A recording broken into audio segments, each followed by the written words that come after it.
So, tuning it is really important, and what you're after. Yep. Is your microphone on there? No. I brought the other Zoomers in. Oh, okay. Good morning, other Zoomers. Good morning. Good morning. Okay, it's on now. Good morning, Chris. Good morning, Chris. You're a drummer. Yeah. Drummers are never on time, but they're always in time. That's right.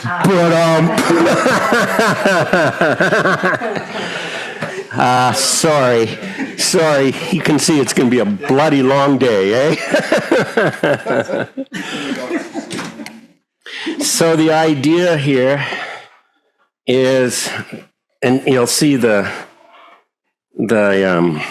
diagram in the book, but it's pretty simple to do. But you see what I've done there?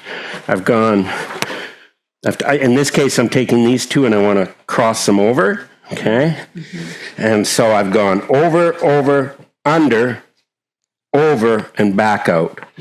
And that's in the book again, but just so you can see it, you know, I've gone over this one, over that one, under, over, and back out.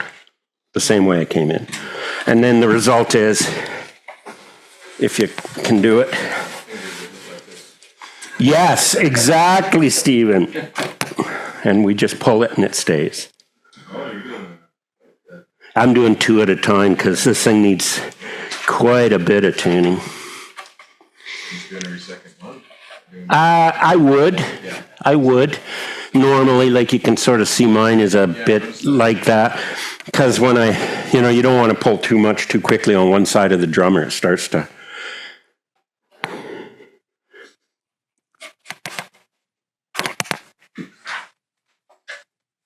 I was just about to call Mike in.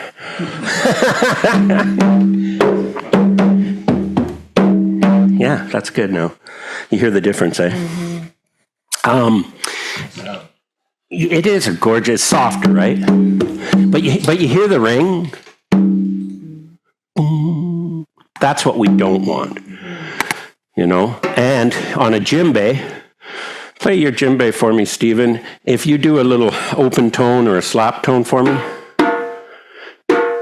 So even that drum, it's a little ringy. Can you hear that extended? So the reason we want to try and get rid of that, it's not important for your kit, right? You're going to get drums, you're going to have them available for people to use. You'll drive yourself crazy trying to keep them at performance level. Plus, if you have natural skins, it's going to shorten the life of the skin. If you're in a group of people that don't really know anyway and you're just working with them for a short time, don't worry, but your drum, because when it's really properly tuned, oh man, you put much less effort into it. I'm sorry, I've got my back to my friends out in Zoomland. Sorry, friends. Good morning, Cynthia. Did you get a good sleep?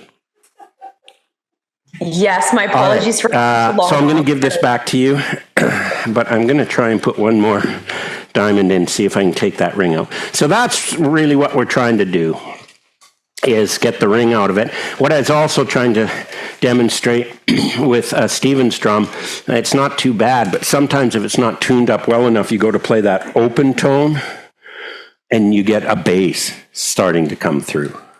So it all plays a role.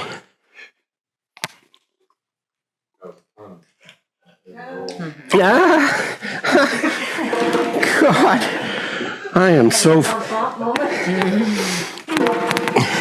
I wonder if it's a condition when bad jokes just spill out of you and you can't even control it anymore. I'm sorry. They were nice people. All right. We've gotten you set up, and you're our bass woman. It's all about.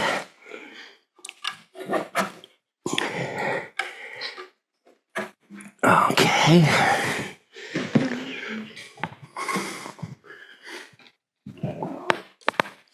And again, this is called an ashiko. And then when you tell people when you go home to Red Deer, I was jamming on an ashiko, they'll go, "What are you talking about?" Is this hide? It is. It's cowhide. Interesting enough, though, African cowhide. You know, what's the difference? There is. Big difference. West African goat skin versus Yeah. other goats. The Yeah. skin is quite tough. Yeah. You can tighten it quite a bit. Yeah, it's a different vibe, isn't it? Yeah. All right, here we are. So,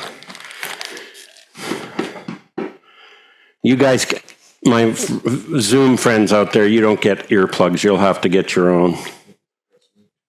But if you need earplugs, please, I have some here. If you have ears that are sensitive, if you're doing it a lot, like part of your work and every day you're drumming, yeah, at some point, some kind of ear protection is probably good. I have some hearing issues now, and it's because I didn't take care of my ears. And it was just not because I wasn't totally conscious, but I was in a coma. No, I just didn't know. I didn't think the drums were... Yeah, and I always, I associate a screaming guitar as, ow, but the drums are more subtle, but I think the overall decibel level that I was being exposed to was quite a bit. Yes, that's probably it. Yeah. There. Is that better? Yeah, it's just too heavy. Yeah, I get that. I mean, I just look at it and it looks so too heavy. This is nothing. The other brace I had was way worse. Well, I'm kind of excited. I'm getting my own knee brace next week, and maybe we could get together and have a brace race. It's lowest race. All right. Good morning, everybody. We're here. We're going to have to bear down because we got a lot of work to do if we're going to get through today's agenda. But I wanted to start with something that I use. Of course, sometimes I don't have the benefit of working with a group for any length of time. I go in, I do one shot, one day, 1 week, but rarely longer than that. The only time in the last while was Hull Services, where they brought me in for a month. And it was beautiful because then I could start and create a routine. And one of the things I started to do with these kids is this kind of inventory check-in at the beginning of every session. And so we got used to it. It became something that they already are looking forward to, right? And it goes like this. It's a bit of a meditative thing.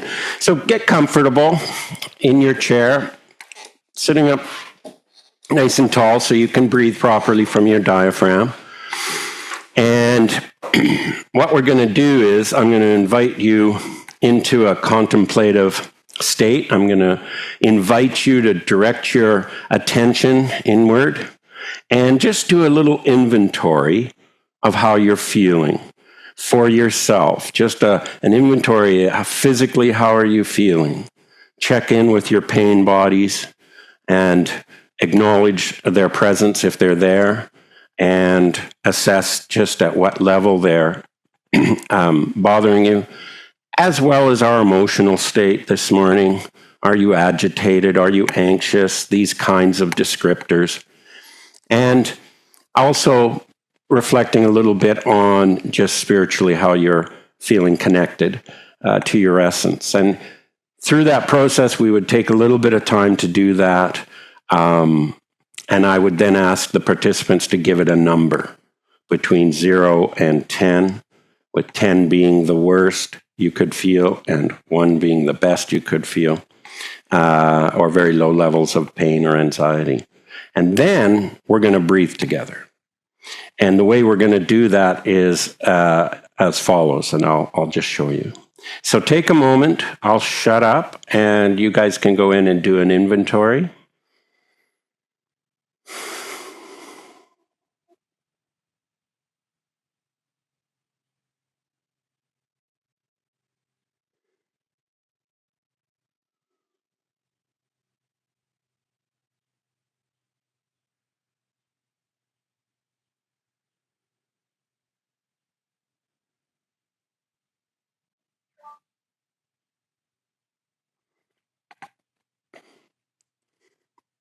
Now on the count of 4, we're going to all breathe out.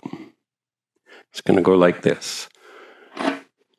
1, 2, 3, and out. And 1, 2, 3, and in. 1, 2, 3, and out. And now join me on your drum. So 1, 2, 3, and in. 1, 2, 3, and out. 1, 2, 3, and in. 1, 2, 3, and out.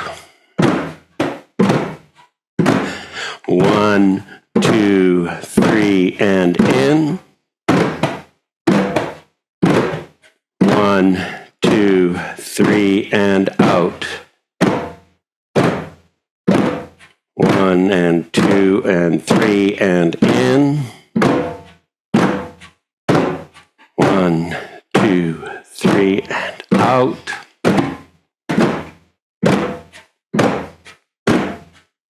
And in. Out.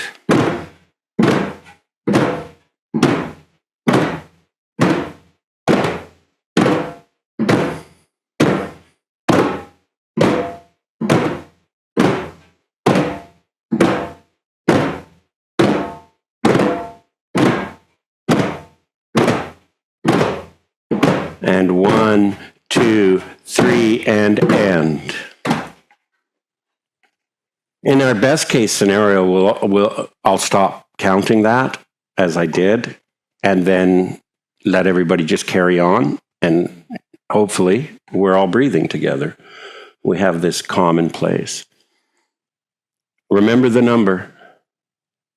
Remember whatever number you chose for your state of being. And we're going to check back in later and see if it's changed at all. All right. Cynthia, when did you leave us last night? I left you at 11:20 p.m. my time. Were we doing Goon? Oh, so we're right at 9:30, basically our time. So Yeah. Did you do Goondoon and Godot? I didn't. I had a chance to see it, and we were practicing it together as a group. Okay. Awesome. No worries. Just wanted to check in. Let's just do a quick review from last night. Really, what we're coming down to is getting used to connecting voice to our drum and to what we're playing. There's so much rhythm held in the way we speak and the way we communicate. It's actually very profound. That's why rhythm lends it so well to a verbal support. If I say time for bed, that's a totally different meaning than time for bed. Right? And all you have to do is alter the rhythm of it. I didn't even change my voice. All I did was change the rhythm. So we're profoundly tied into rhythmic cycles and activities that we're not even aware of, and language is a big one of that. All right, so we're just going to be using our voice. A beady beady beat. A beady beady bo. Do you guys like to sing? As a whole, not sing like perfect sing, but just sing. That's awesome, because I do too. Awesome, here we go. I sing. We sing. I play. We play. Goon doon goon doon. Goon doon goon doon. Goon doon goon doon. Keep your hand flat. Keep your hand flat. Keep your fingers tight. Keep your fingers tight. Sit up tall. Sit up tall.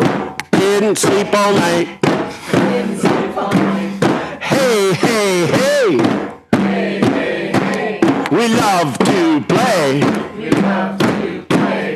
Play all day. Play all day. Yeah, play all night. Play all night. Oh, goon, doon, goon, doon. Goon, goon, goon, goon.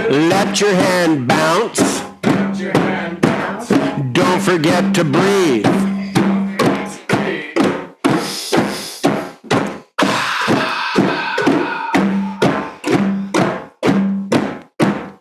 Ending on 5. Count with me. 1, 2, 3, 4, and 5. That's because I didn't spring it on you. I didn't give you the, what's up? And go 5. Funky break. Yeah, exactly. What that means. I don't know what that means. All right, beautiful. So goon, you just and our fine friends out in Zoom land, it's hard for me to really hear those tones, but I think you'll hear the tones if you understand that what you're after is just a nice, clean release off the drum and avoiding the fingertips hitting first or the fingers being open and giving this little additional overtone on the top. So we would go from this to, okay, so that's really the message here. And avoiding the elbow so that your students, your clients, your participants don't hurt themselves here. And like I tell people, you're not going to hurt yourself in the first whack. It's the 233rd whack that you go, ow! Right. Or you may not even know it till the next morning, depending how late it was and what was going on. All right. We're pulling our hand back. We're going to put the knuckles inside the rim, the bottom knuckle outside of the rim. This is our letter B in our drum language. I use, again, depending on your population, depending on your own approach and your comfort zone and your agenda, you may choose to use this language metaphor. Like for you, it'd be perfect, right? With kids. However, it's just another element of connection for people. We all know, our literacy is a fundamental thing that most of us have, So, having said that, we're right here, letter B. Big letter B is go. I'm sorry? Make a square this way. Right? That's right. We want to make that square. Exactly right.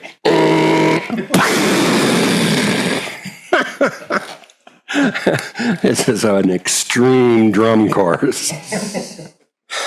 That's absolutely right. And part of that triangle and positioning of the hands means that we have to maybe bring our elbows up, but we want to be parallel to the drum head, right? So you'll see people that will be like this. You've seen them at drum circles and they're drumming like this. This would be less desirable because it opens up your thumb and all the hand bones down here, and the bass is going to be slopping on the edge. So you got to get up and out. Thumb is out. Thumbs really have no place on this particular drum. And this would be the perfect position. And then that diaphragm up so we can breathe properly. Strong hand in the air. Say the word go. Go, go, This is your strong hand. Second note. Go, go, go. go, go, Go, go, go. go, go, Little letter B. Do, do, do. go, Do, do, do. go, Go, do, go, do. go, Good day, good day. good day. We're just trying to cater to our friends down under, I sing.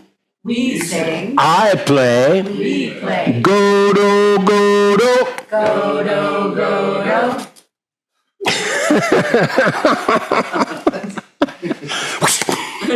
The next one. Go, do, go, do. Go, do, go, do. Go, do, go, do. Letter B, letter B. Let her go, let her go. Let her be, let her go. Oh, let her stay, let her stay. Go, do, go, do. Is everybody listening? Everybody listening. Goon, goon, goon, goon. In the middle of your drum.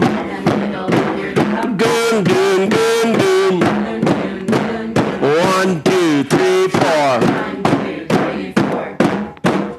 And outside. outside, outside, outside, outside, then inside, inside, and outside, outside, and inside, inside, and outside, outside, and inside, inside.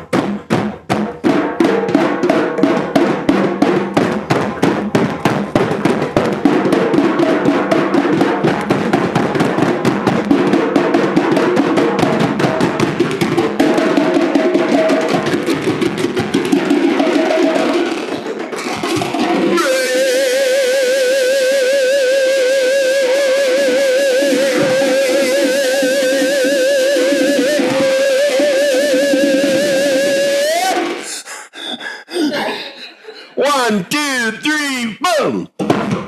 1, 2, 3, 4. Can't do 3. You got to do 4, Rod. Just messing you guys up. Awesome.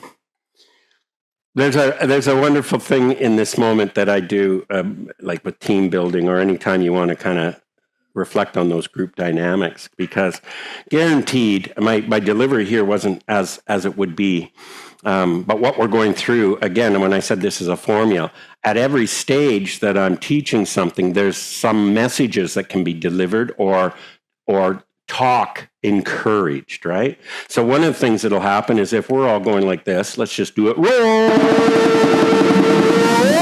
1, 2, 3, 4. Boom. 1, 2, 3, 4. Bam. That's why I have sippy cups. Did you hear our first boom? The first boom, it sucked. Right? And the second boom, oh man. And so there really is a teaching there in that if you take a group of people and they don't understand what you're trying to lead them to, or what your objective is or outcome, they don't understand that, they will never reach consensus. And if you can't get consensus, you'll never get commitment, right? And so what happened was I threw that at you, right? And so up till now, we've been going, whoa, and I go 1, 2, 3, 4. Nobody said boom. You didn't understand. We didn't have consensus. We could not commit. The second time, look what happens when we have all 3 of those elements at play. Look what we get back, right? It's amazing when we're in unity, when we all have a clear objective about what we're trying to achieve, and that feeling of connectivity. That is very rewarding, right? When you're in a group and everybody does that big boom at the end, that's connection. That's like we were as one. And it's very fortifying. That's the relationship part of the program that produces the resilience, right? Is feeling really connected. Okay, beautiful. Gundung. Godo. Now we come to the slap tone. And this, again, is for you. I wouldn't necessarily be teaching this perhaps to the people that you're working with on a regular basis, unless they're studying with you in some capacity, right? The slap tone is just tricky, and that's why I don't teach it, because I'm generally not there long enough. But what we're wanting to do is, if we're playing out here, some people play short. I think, Steve, you play short. You do your slap tone at right, basically in the same position as your. You do come in. Okay. Okay. Beautiful. That's typically the way, but some people do what's called. Where's my camera? Can you see? They will just stay right in the same place, middle knuckles inside, bottom knuckles outside, and open the hand and allow it to, right, very loose, and hit the side of the drum. I don't do it that way. I haven't figured it out. I've seen players that play that way, and it's pretty amazing, but I just smash my bones. I haven't moved past smashing my bones, so I said, I'm not doing this anymore. Exactly, right? You're thinking he's a smart cookie. He can't be a drummer. So what I'm going to do is I'm going to move high up on the drum, and it's counterintuitive as to how high you're going to be, because your middle or your small knuckle is going to be actually inside the, trying to show you my little finger. Oh yeah, okay. I'm just wanting this little knuckle inside the rim, okay? So we're here. What's going to happen is we're going to hinge at the bottom knuckles on the bridge of the hand to the finger. We're going to hinge there. So that's moving up and down, that's all. And in fact, if we only just go, we get a different sound already, right? And where am I hitting? I'm not hitting the fingers at all, okay? Here, I'm only hitting the pads. So there's actually a very slight bend in your fingers, and that's because of the hinge. And so you're looking at a hand that's sitting on your drum like this, okay? And that's where we want to just lightly drop those down, okay?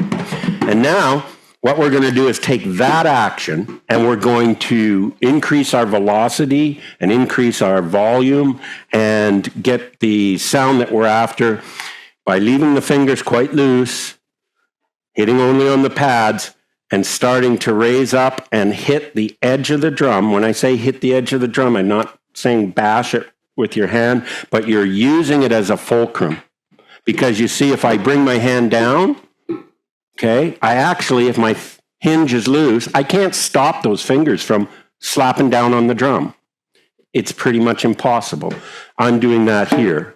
Right? So we just tap the edge of the drum and let those fingers very loose, Mike. Very loose. They're like.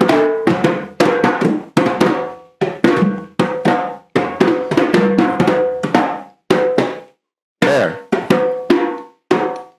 Okay, you hear it? Okay, you can go. That's what we're after. That's your slap tone. The reason I also don't spend a lot of time if you're not hanging out for a while is because learning this generally ends up in some bruising and some soreness, because your body's talking to you. Your body's trying to say, hey, if you could just flatten the hand a little bit and not keep doing it on the edge, that'd be great. Yes, please. Also, a good point of having your hands do that is that you're also hitting the drum on the meaty part of your hands. Oh, yeah. More muscle mass there to work with. Right. Right on the bone so much. Yeah, thank you. Perfect. Absolutely. And again, you're going to adapt this for yourself. There's no right way or wrong way. The game is don't hurt yourself and get the sound you want. Okay. So let's do this. We're saying pa for our strong hand. I'll call this letter C. Why not? Makes sense. Strong hand is pa, pa, pa. Pa, pa, pa. And your weak hand is ta, ta, ta. Ta, ta, ta. Pa, ta, pa, ta. Pa, ta, pa, ta. And for you bougie folk, pate, pate. Got a very wide menu here. What we're going to do here is we're going to just go around the circle one by one so we can hear ourselves. No, we're just going to do our slaps and get used to it for a little bit. I sing. We sing. I play.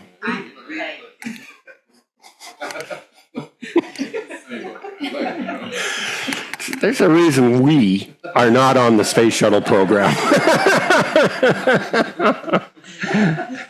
I sing. We sing. With passion. Passione. Because if you're not going to do it with love, why bother, right? Here we go. Pa-ta, pa-ta. Pa-ta, pa-ta. Pa-ta, pa-ta.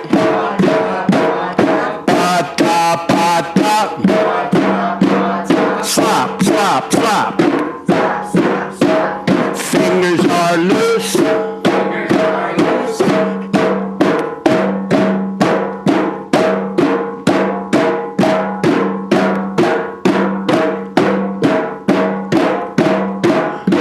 Keep going, don't stop. So we don't want to come from the wrist. Okay. So we don't want to do this. Okay. It's a little more difficult because your Yeah. drum's a little further away. Yeah. So you want to make sure you're doing this. Oh, okay. And you're coming from the bicep. Okay. Now, you want to be here, and then I'm just going to position your hand. Okay. Okay? So this is, Oh, like this. see? Yeah, with my right here. Well, not so much that, but look at, I'm bending, and you want this, I want to make sure your fingers aren't touching really. So like this. Yeah, Okay. but keep that wrist down. Oh, okay. Okay, so you see how I'm quite bent, right? I'm Yeah. kind of like closing my hand. Yeah. And now, you see how I'm closing my hand? Yeah. That's what you're after. Closing it. Yeah, yeah, Okay. that's it. Nice. Okay. And again, this drum isn't going to give you the same sound as these ones, and that's okay. What I want to hear is the difference between this and, Makes sense. Okay. Perfect. okay? Really loose, Michael.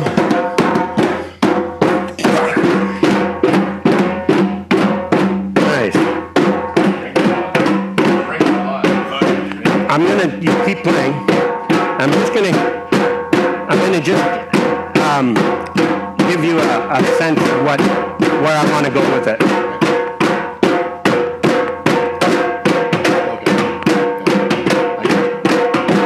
Right? Because if I go down, my wrist is gonna come up, and when I bring my hand up, it's gonna go down. So I'm getting a whipping motion.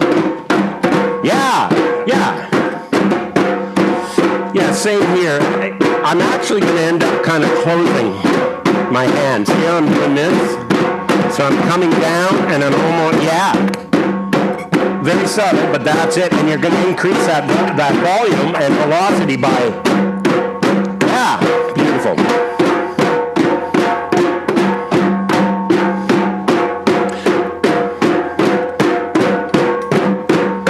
So a little bit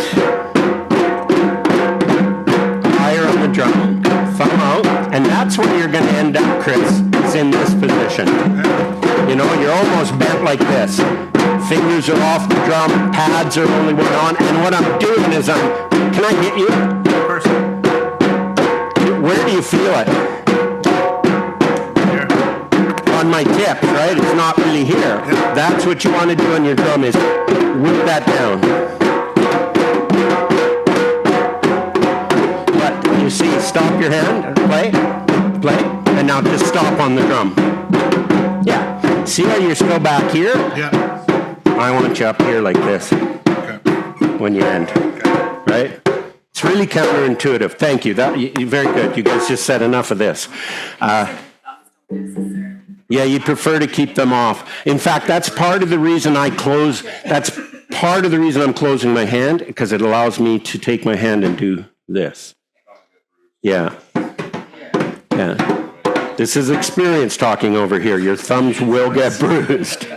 How does that feel, Zoomland? Can you see what we're trying to achieve? Awesome. It really is a very felt thing. It's like when I say about Mama De Keita saying, I just think it. I just think it. And it's that subtle, right? That you're going to get this. All right.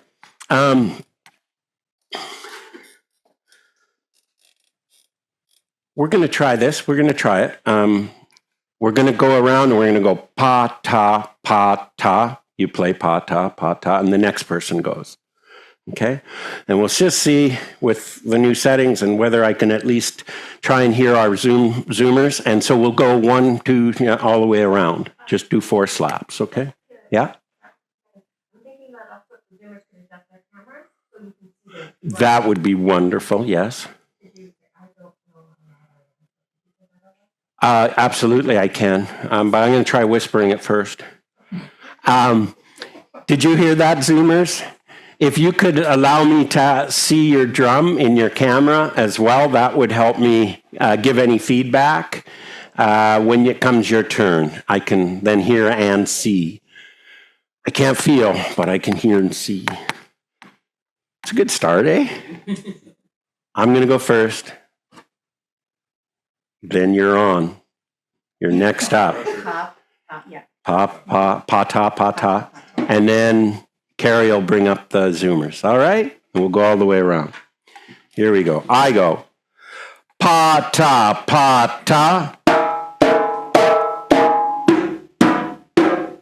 Nice. Yeah, it's okay. And Cynthia. Oh, okay. Cynthia, so just right off the gate, your drum needs to be tuned up. Okay. Okay. Do you hear the ring? We were talking earlier about it. When you hit your drum, it rings. Hit your drum, you'll hear it. Yeah, there's a ring. Ring. So that sustain, ding, like that. We want to tune that out it means your skin is just moving too much. We don't need to attend to it now. And that's a tabano? No, it's a djembe. Yeah, it's a djembe. Okay. Oh, yeah. But it is a synthetic fiberglass. Yes. Kind of. Okay. Yeah. They tend to be more ringy anyway. But there is a diagram in the and a video. There's a link. Direct link to a video showing you how to tune it. And so maybe at noon or whatever, you could take a try at putting, what you're putting in are these diamonds, this lateral rope. Okay. Oh.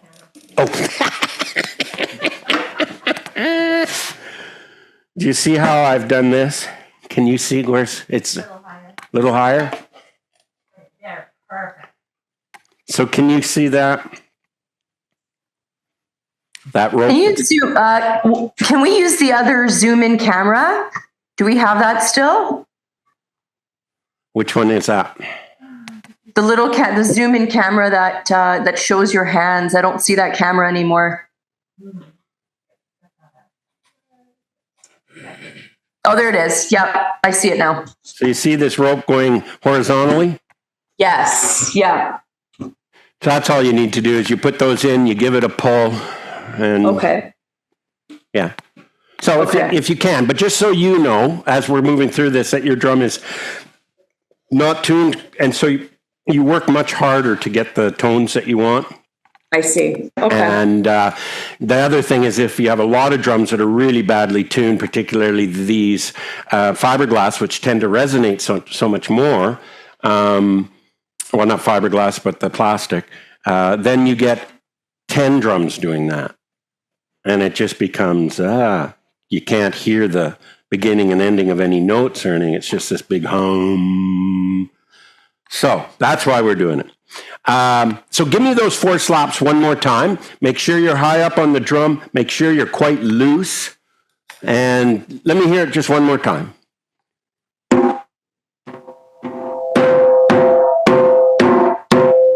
I like it. I like it. Just make sure you get that thumb up and out of the way. Up and out. Because I just don't want you smacking it. Okay. Awesome. But you're loose. You're high up on the drum. I like it. Okay. Next. Okay, Joe. Here we go. You're an old veteran at this. Yeah, sure. Hang on, I'm getting Zoom messages here. Okay. Pata, pata.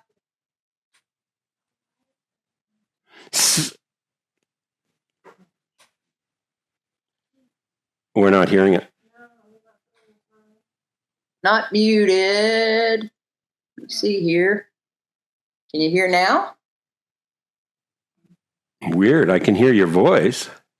Okay, hang on. I'm just going to see. I am not muted according to my stuff.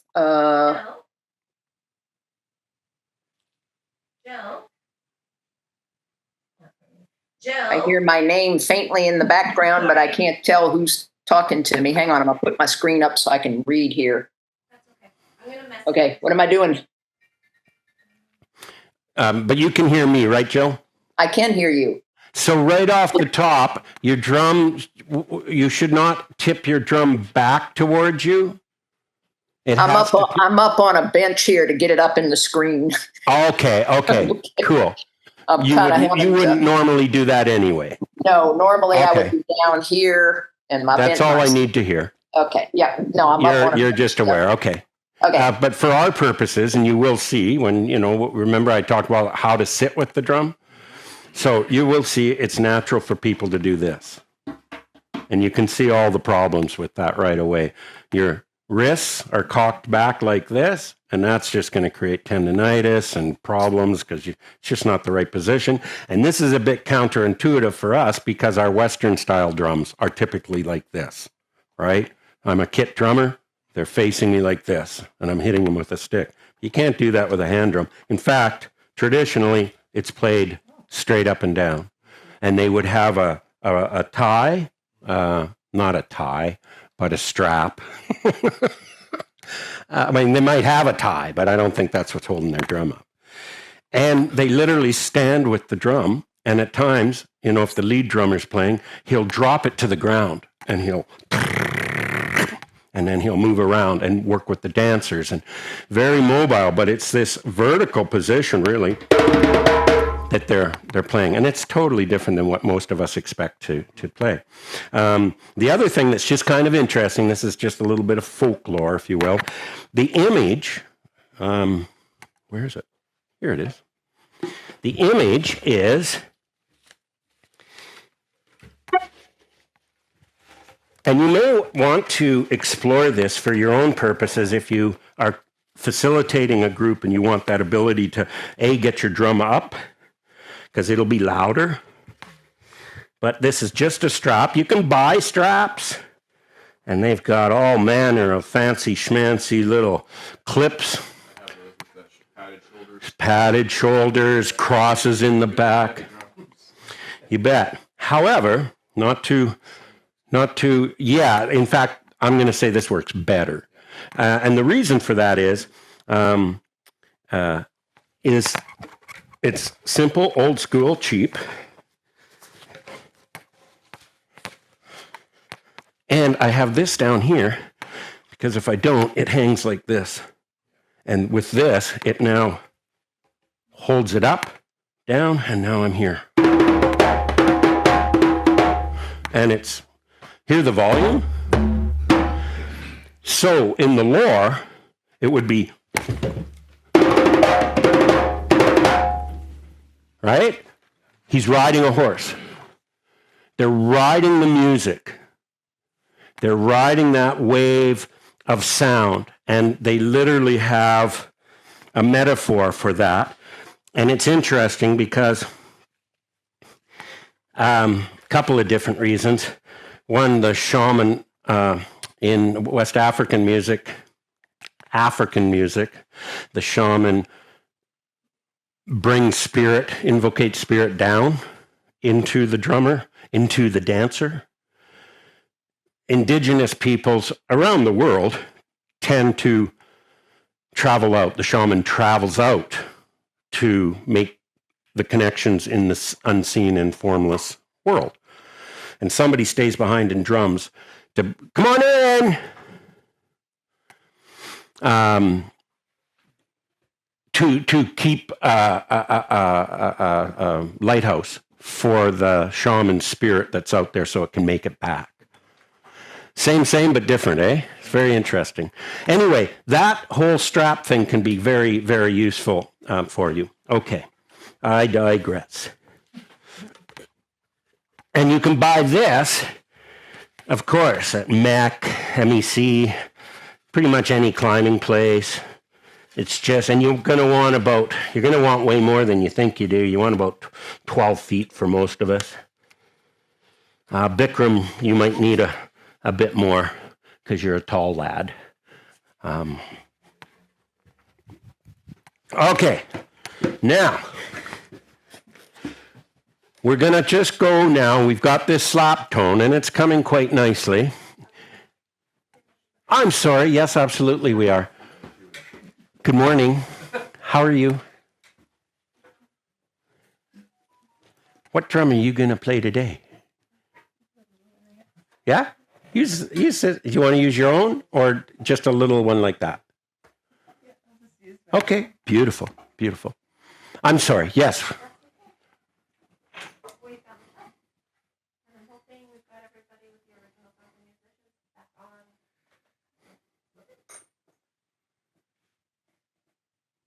All right. Is that Michelle? Hello, Michelle. All right. Can you, Can you hear me? I sure can. I just have a bit of an issue with this t-shirt you have on.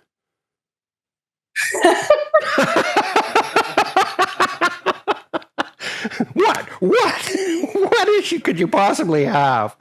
We get too many people like that, this world might get better. Please Okay. play your slap tone for me, and if I can, oh, beautiful. I can see you, I can hear you. Ready? Yes, I am. So right away, I'd like to have your hand further up on the drum. Remember, the edge of the drum is crossing right across your palm, right? Okay. And your drum is small, so, you know, it's rare that we have two hands on the drum at any one time. You know, we're usually doing this. But you see how my fingers are open, and I'm really high up, and I'm coming down like this, okay?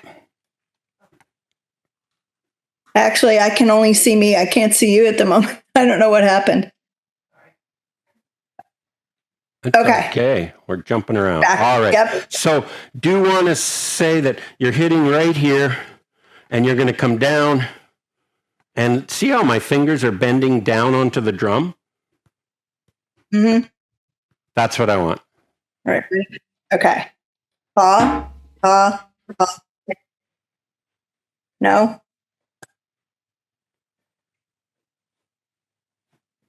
Ah, that's fine. Higher? Now get. That's really good. Your Good. positioning is good. Get off the drum fast. Get- Okay. I just see that you're a Okay. bit sleepy. You know, you come down and your hand remains there for a little bit, and I want you to play that drum Okay. like it's a hot skillet.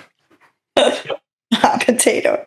Okay. Yeah, that's Do you feel the difference? Yes. Do you hear the difference? Yes. Beautiful. Yes. And I sat for a long time, one hand, then the other hand, right? In fact, if you're living in a situation where there's other human beings, which might be the case, I put a tea towel over my drum, and it just dampens it, but it doesn't take away the way it's functioning, right? So yeah, good work, Michelle. But where I'm going with that is we just want to sit and go. And just practice it one hand at a time. All right. And Tony?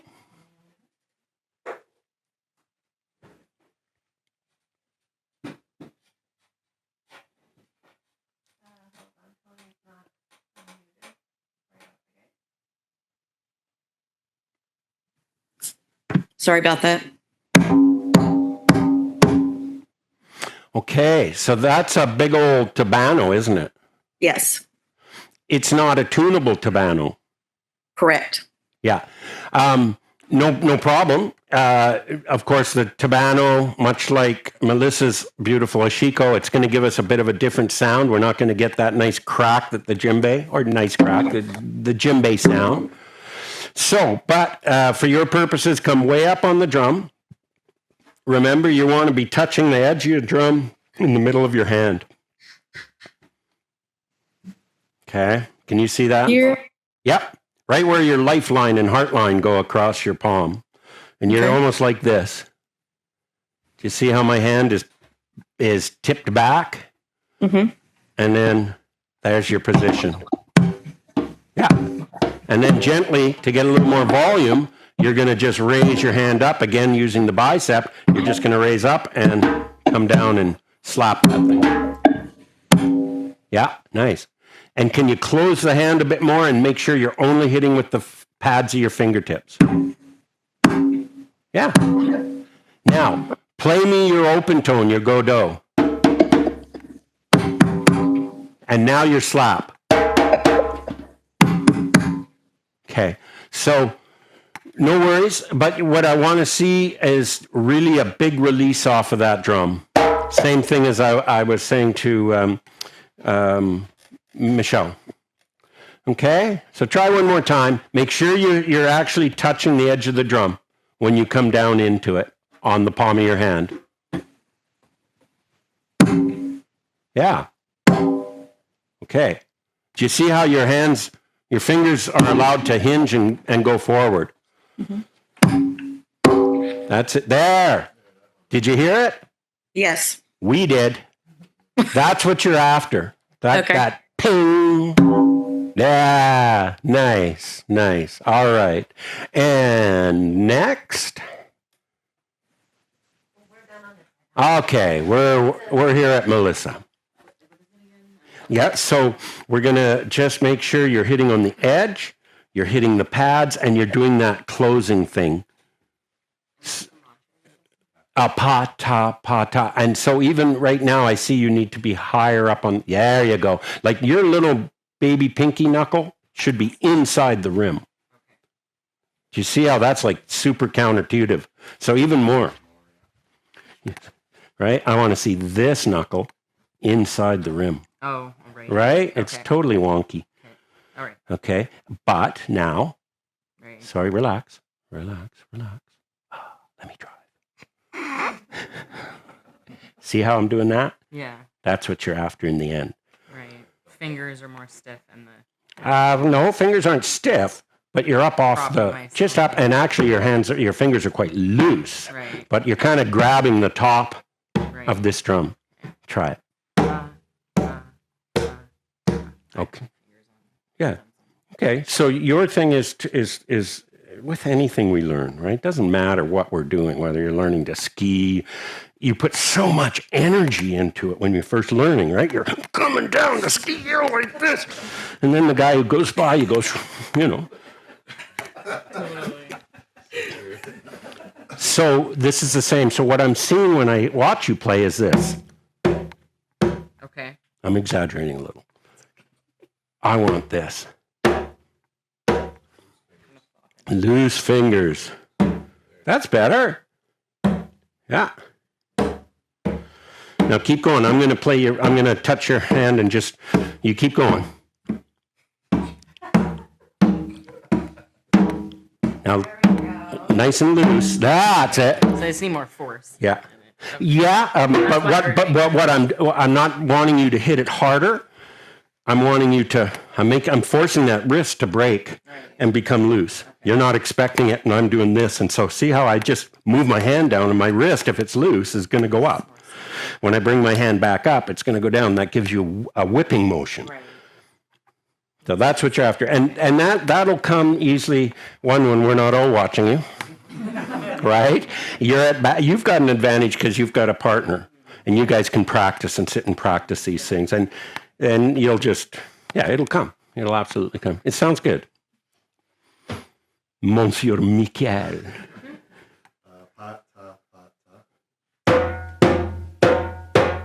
So, wow, perfect. Like, really good.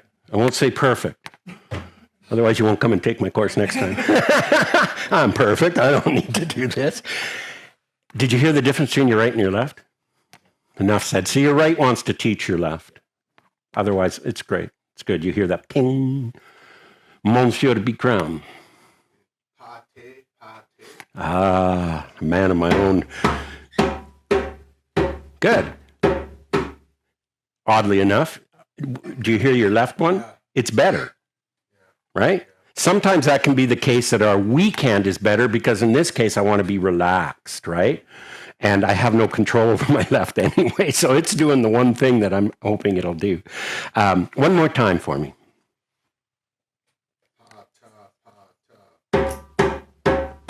Yeah.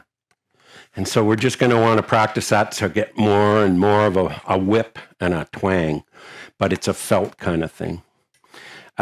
Steve Man, just to make it fun. Oh, yeah. Pata, pata. Now you see, freeze your hand. You're in a way, you're just so perfectly aligned. See how Steve's knuckles are almost inside, but they're on the top, but the ring is back here. Yeah. And now one more time. See how loose that is? Poof, and it bounces, but it's not staying on the drum. It's coming back off the drum. Thank you. Sometimes I scoop too. Like yes. I scoop like that sometimes as well. Maybe even more. Yeah. More loud. Yeah, more loud. Yeah, there's some people that kind of teach a sweeping thing.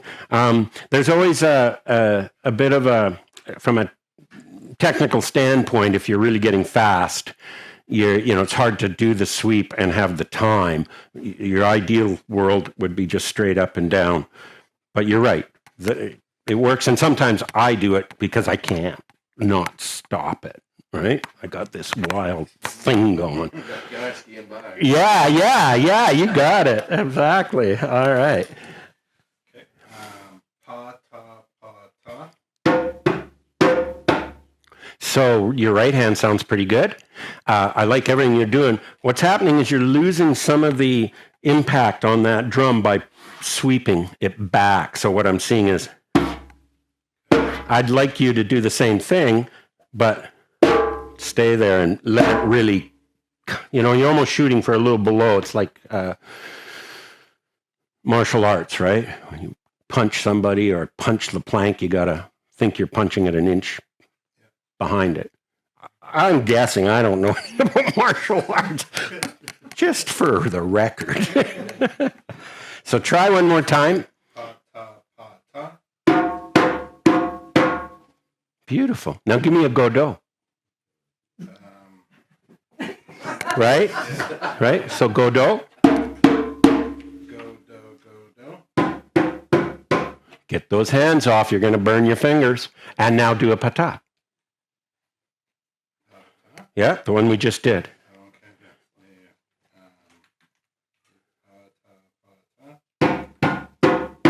Okay. Big slap. Open tone. Elizabeth. Pa ta pa ta. Mm-hmm. It's kind of. It's good, but you there, we're coming. So when you tip up, your wrist isn't, it's up in the air, and you're doing this. Yeah. And I want to do this. Ah! Ah! Now, that's so perfect that the Great Spirit is going to punish you for being so perfect by smashing your thumbs. Yeah, I know. That's. Keep us humble, right? I thought my thumbs were in. Okay. But that's good. You're getting a great sound. All right. You ready, Janice? Pa ta pa ta. Nice. Did you hear that last one? Yeah. It kind of had a bit of a ringtone to it. Yeah. So the trick here, Janice, and what we've been talking about for a little while, so it may not be in your mind, is this has to be really, really loose. Can I you hold your drum? I just want to see what sound you're going to get. You see what I'm... Try that. Nice and loose. Your fingers are really loose. Yeah. So you're going to go from tight on one tone, and then you're going to be loose on the other one. Yeah. Now give me pa-ta, pa-ta.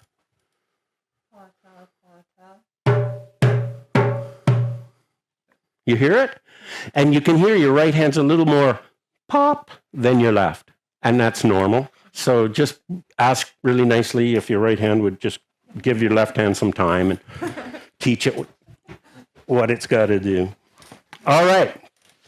Go do pa ta, go do pa ta. Go do pa ta, go do pa ta. Go do pa ta, go do pa ta.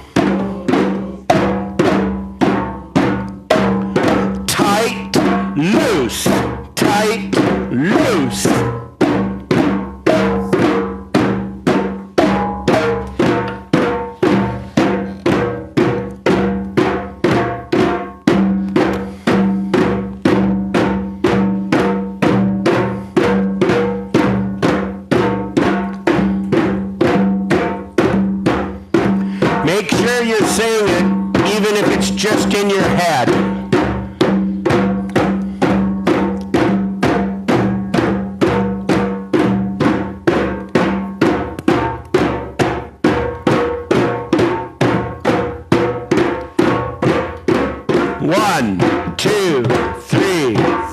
And nice. Okay, so I think some of us are having this experience of rewiring for this, right? Am I in? Oh, I am in, but are my hands loose? Oh, maybe. I don't know. No, not really. You know, just getting this. And so again, you could take a table. You could take your desk at work, right? Absolutely. And I did it and just play. So I'm doing tight in the edge and then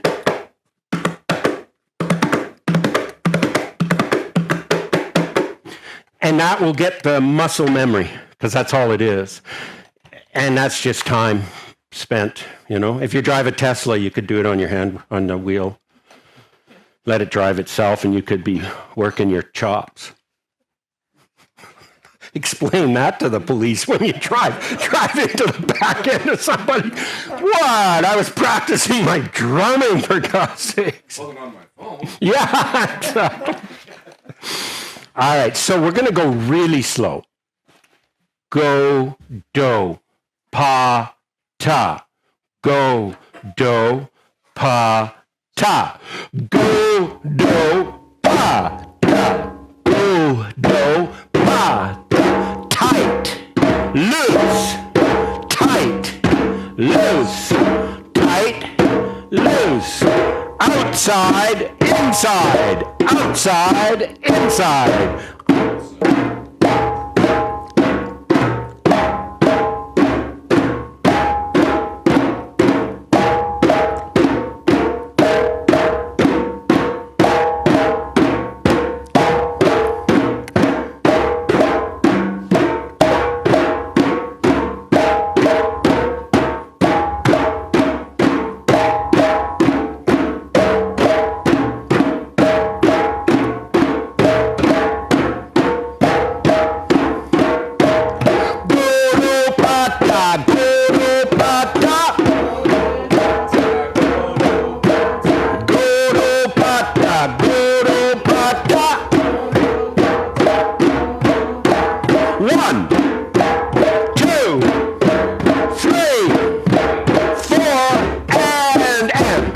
Sweet. Okay. Trust you and me. By the end of tomorrow, we'll be taking this on the road.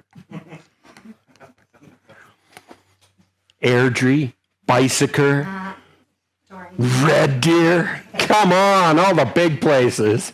Going to Duncan, man. We're going to Duncan. That way you can get your revenge. All right. You can see that this part of the program is something that you just got to sit if you haven't been drumming before for long. This is your homework. You know, this is just getting better on your instrument. As I say, I used to just sit by myself. It was in the old days when they had commercials and stuff, and it was called television, right? And you couldn't just click and go past the ad. And I used to just sit and go.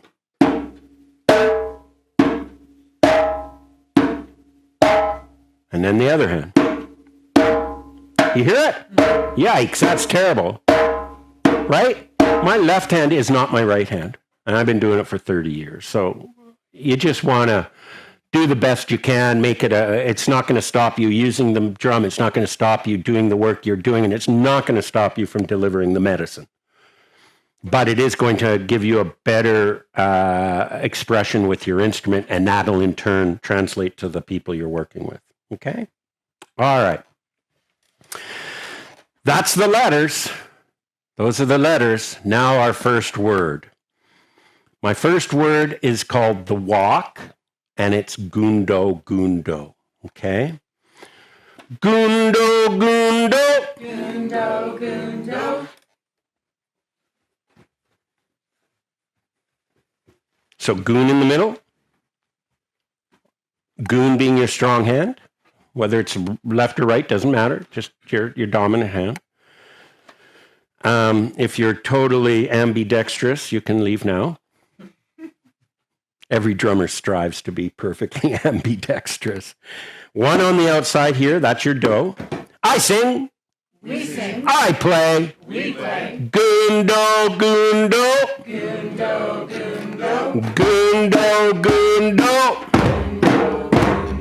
A, B, A, B. Gundo, gundo. Hey, hey, hey. Yeah, we love to play. We're gonna play all day. Yeah, play all night. Oh, gundo, gundo. Say what you play. And play what you say. Gundo, gundo. Gundo, gundo.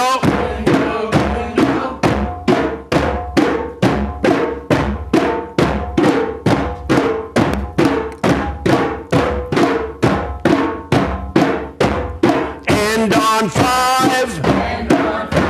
Why not 7? How about 11?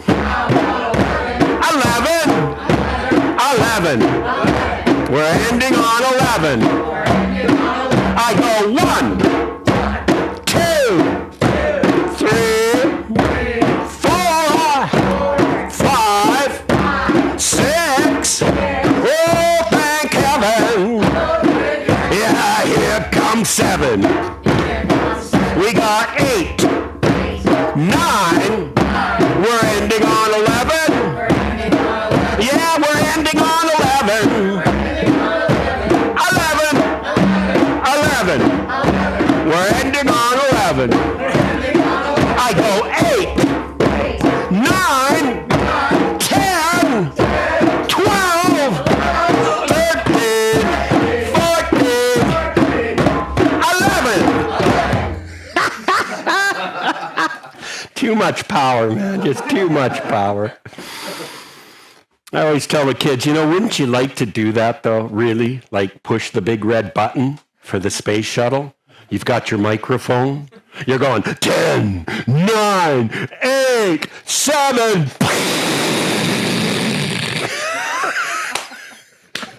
I can still see those astronauts looking down at me going...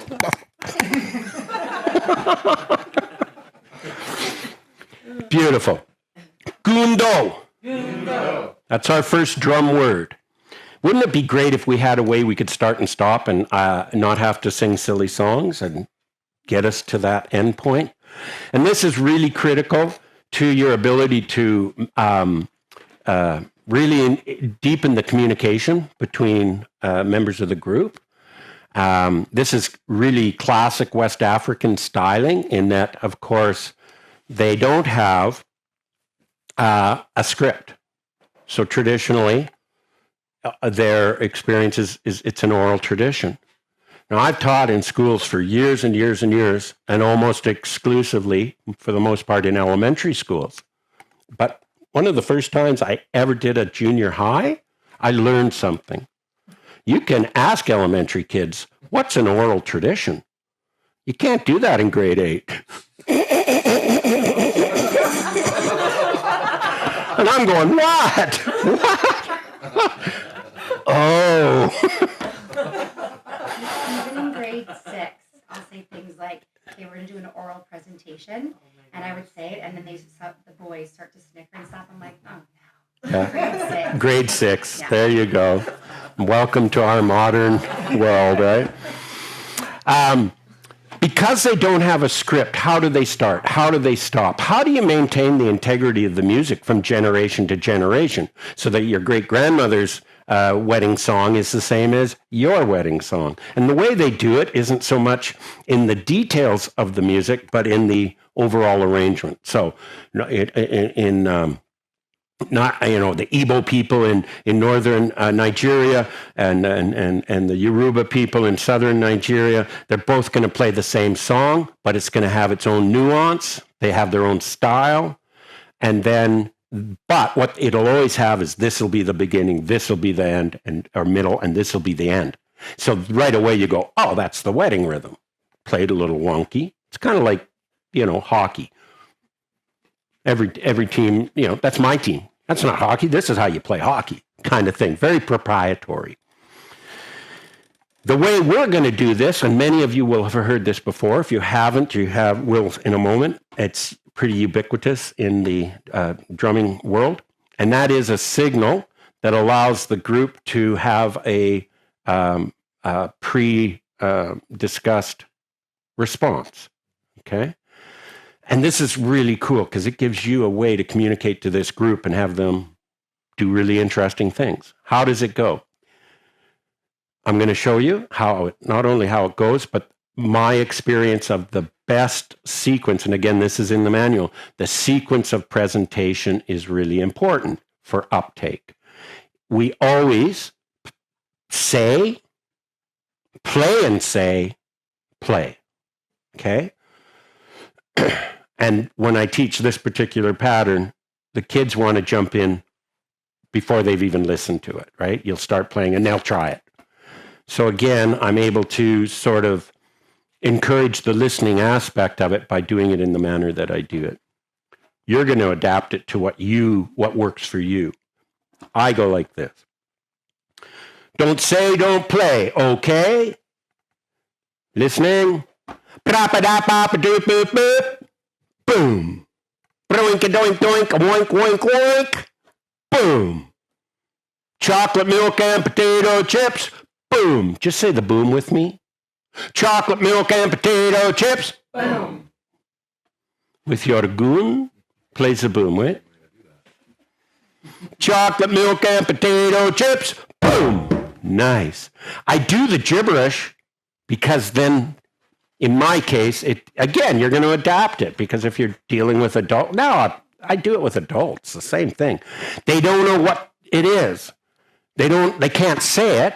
And so it allows me to force them into a situation that mostly they'll try and listen to. And if they do try and say it with me, I always say, wow, you guys are amazing. You're fearless. You tried to say something that nobody could possibly say because it's total gibberish. I like you guys. Yeah. So it's not an accident that I'm presenting it in that way. Bop, ba, da, bop, ba, da, bop, bop. Whatever works for you. But I just want to get them out of their immediate desire to respond. Wonderful talking point.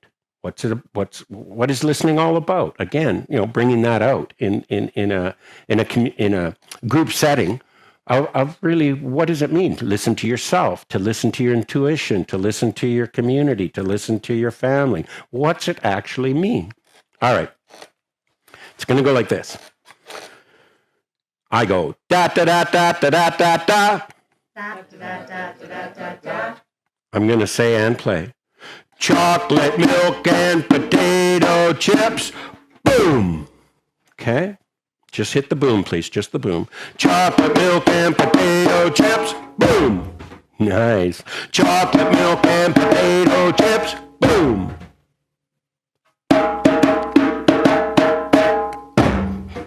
Beautiful. I don't need to say anything now. I can talk to you with my drum.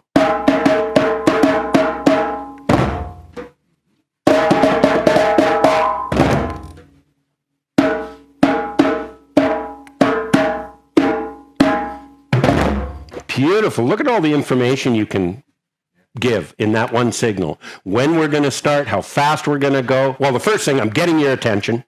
Then I'm telling you when we're going to start, and I'm telling you how fast we're going to go. Lots of information, which is an opportunity to talk about that a little bit, that there's more than what you think going on here. If you're not musical, and musical being music experience, we're all musical. All right. Instead of the boom, we're going to play gundo. Gundo. Gundo. Gundo. Let's all play gundo, gundo. 1, 2, 1, 2. Say what you play. Play what you say. Gundo, gundo. Gundo, gundo.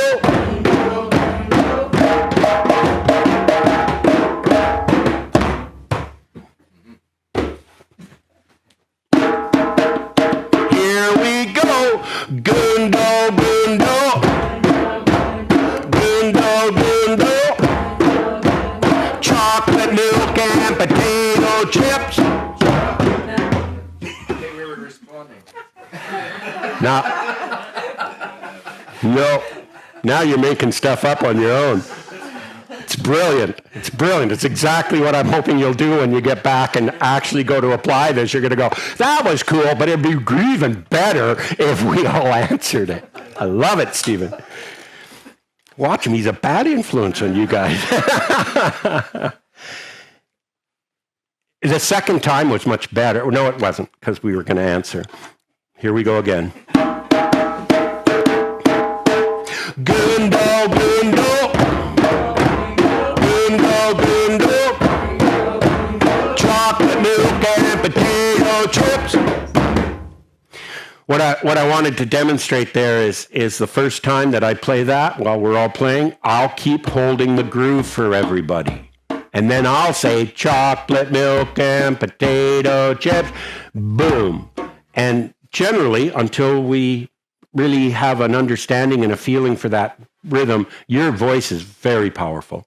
And it really helps guide everybody to that boom. And it allows you the space to keep the groove for them. For some of us, like my friend Joe, and I totally understand it's taken me a while, talking and playing. But if you do it, it'll come pretty quick and pretty well. Okay. Yes, please. Why are we not doing the chocolate chip and potato chips with you as well? You could. And in fact, that's, as we move through the program, that would be a possible variation that you might use to include the group. I don't do it because here, and as a rule, because I want to leave that as a sacred signal that we're either going to stop or start or change. So the students, the people typically want to, because we've been doing call and answer. And so the natural inclination, just as you're catching on to, Bikram, would be to answer that. And I don't want to do it because I want to make this a very specific signal that pops the ears up. However, if you've got 15 classes, in my case, and I got to put on a show at the end of the week, and I got to come up with one more arrangement, I will do exactly what you say. I will go, I'm out of breaks. I'm going to use the break, and they're going to answer it. So there's no rule that says you wouldn't or couldn't, but that's why I do it that way. All right. Another thing. What's wrong with this? Gundo, gundo. It's the opposite. Am I saying what I'm playing and playing what I'm saying? No. What a wonderful time just to talk a little bit about integrity. Do what you say you're going to do. If you do that, you build trust. If you build trust, you build relationships. Some of us can find ourselves in a situation where we're not acting with integrity and we don't even know it. Some of us were playing it backwards. It's normal, particularly on this rhythm because it's the same backwards or forwards, just the tones are different. But so some of us were doing that and we're just unaware we're doing it, right? So great chance to talk about mindfulness, self-awareness, and that we can do it when you're 15 minutes late all the time. You know, you're affecting other people, but you may not get up in the morning and go, I'm going to mess Keitha up today. Going to mess her up and I'm going to be late. And that's going to, right? They just aren't clicked into that. So from the aspect of bringing forward this opportunity to talk about relationships and integrity and how we move through the world, this is a great opportunity. Okay? That's all. All right, beautiful. Here's what we're going to do. We're each going to go around. Well, first of all, now, so you guys really get embedded in that break, chocolate milk, we are going to answer it. I'm going to play it. You guys answer it, okay? Chocolate milk and potato chips. You guys ready out there? I'm going to go, chocolate milk and potato chips. You go. Nice. I go, chocolate milk and potato chips.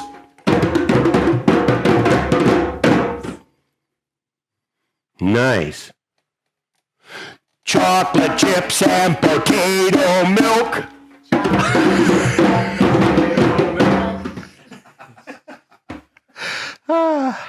Sorry. It worked on the grade 2s. We're going to play the break, and the group is going to start Gundo Gundo.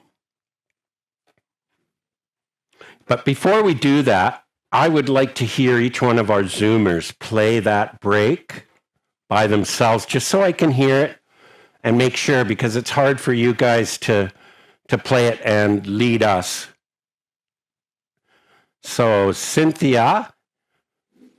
Sorry, Ron, what did you want me to play? I just want to hear you play that chocolate milk and potato chips. Nice. Put a boom on it at the end. Sorry? Put a boom on it at the end. Okay. Sorry, I'm being a little distracted here. Thank you, honey. No worries. One more time.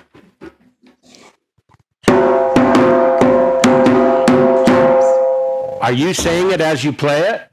Yes. Listen one more time. Did you guys hear that it's not quite right?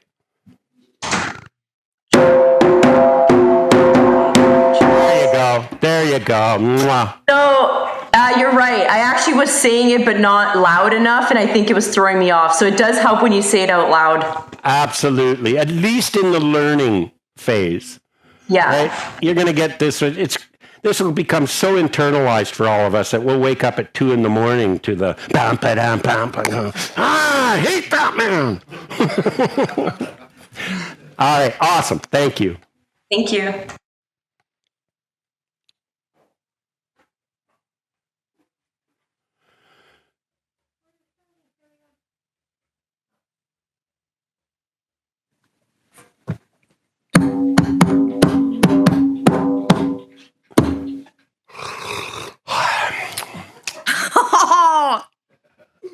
Next.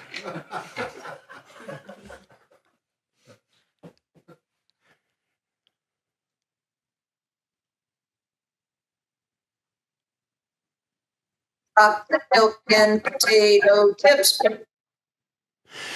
One more time. There's a little bit more time on the boom. There's actually a nice little rest or a snooze, as I call it. Chocolate milk and potato chips. Beautiful, beautiful.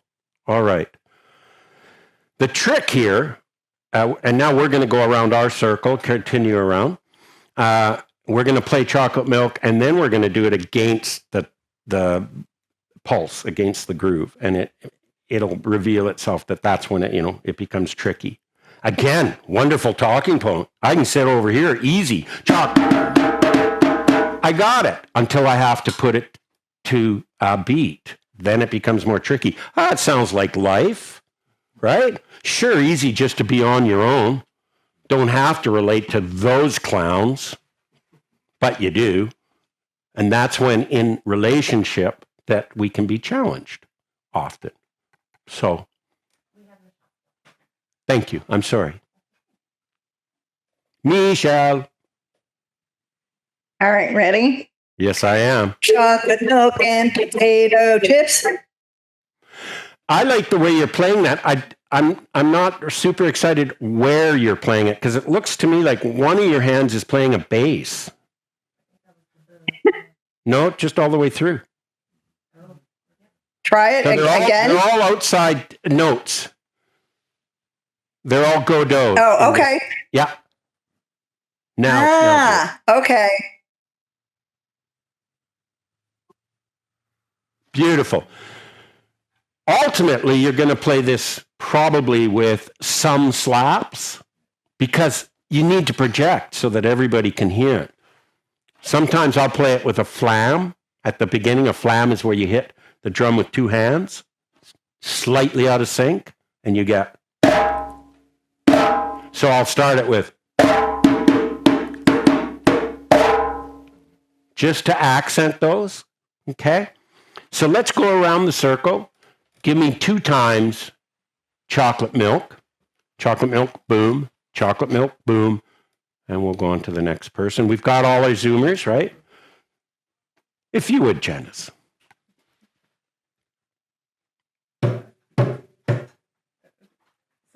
Yep. Chocolate milk and potato chips, boom. Are you saying it in your head? Okay. I'm going to go, you're going to go. Okay. Just listen real carefully. Chocolate milk and potato chips.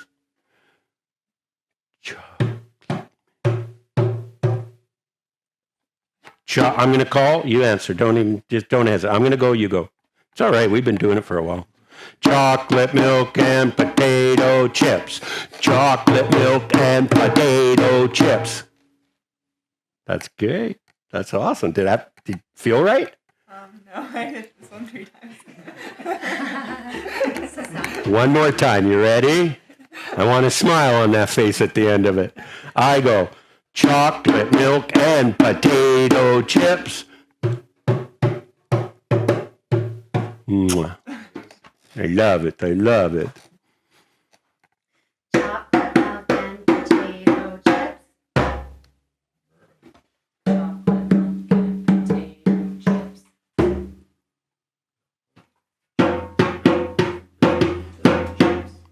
Real close, really close. Did you feel there's a little tension in the middle of it? One more time. Much better. Nice.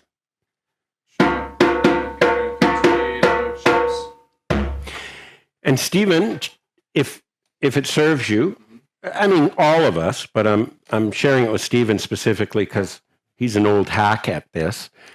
And perhaps you've heard this, but sometimes I add 3 notes at the end. So I'll go. That's another variation that you can use with that break. You've heard it? Beautiful. Awesome. No news there. Good. Chocolate milk and potato chips. Close. How did it feel? Yeah. So just a little bit like this, right? A little stiff. So just relax it. Chocolate milk and potato chips. Chocolate milk and potato chips. That's better. Do the boom at the end. The whole thing and the boom. Chocolate milk and potato. So there's a little pause in there. Chocolate milk and potato chips. I'm exaggerating it, but that's where the pause comes. Is the and. Try it again. Chocolate milk. Chocolate milk and potato chips. I go, you go. Chocolate milk and potato chips.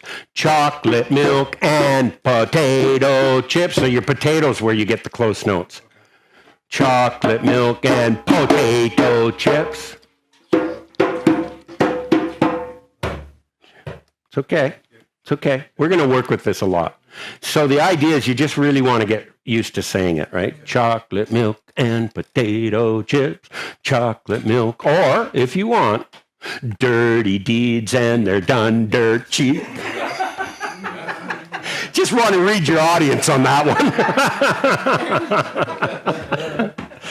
All right. Elizabeth. Chocolate milk and potato chips. Mwah. All right.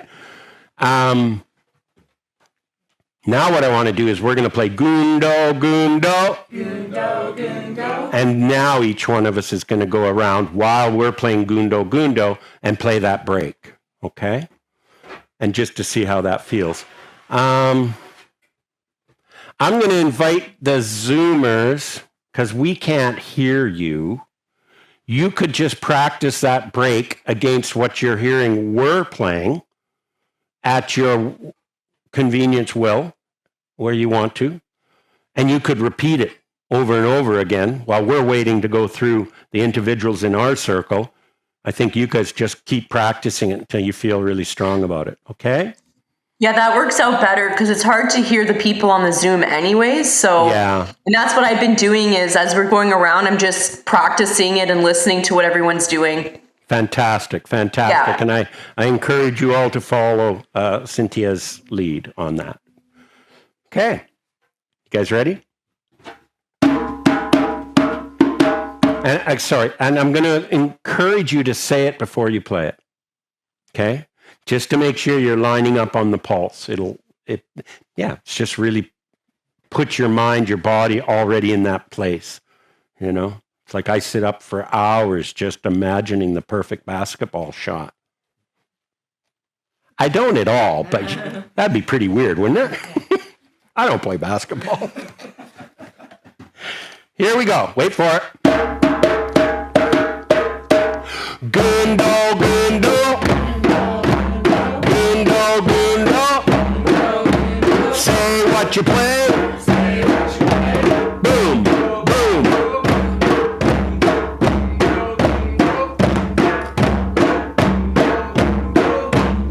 All right, here we go. Gonna go this way around. I'll go, then you go, then you go, then you go.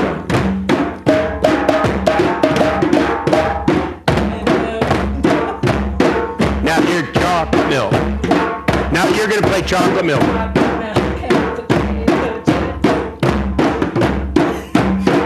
It's okay.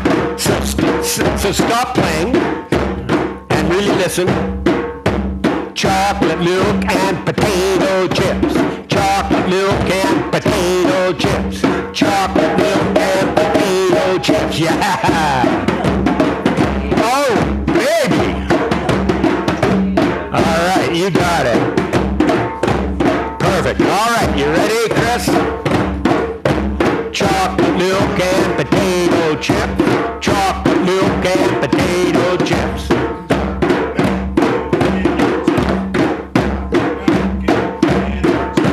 Chocolate milk and potato chips. Yeah, chocolate milk and potato chips. Yeah, you got it. It's coming. It's coming. Steven.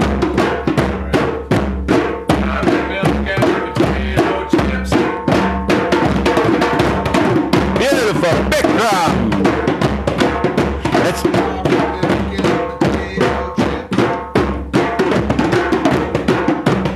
Nice.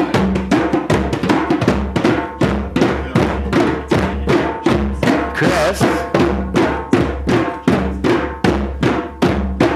There you go. You just reversed it. Gundo, gundo. Sweet, you're on.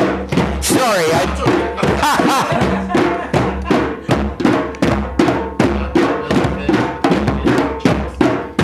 So stop playing and say it. We keep going. Just say it. Chocolate milk and potato chips. Chocolate milk and potato chips. Now, so you're missing the potato.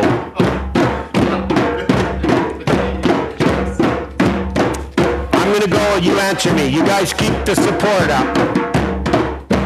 Chocolate milk and potato chips.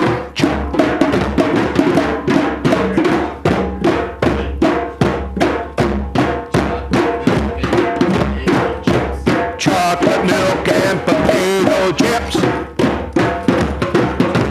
Yeah, chocolate milk and potato chips. Sweet, you got it.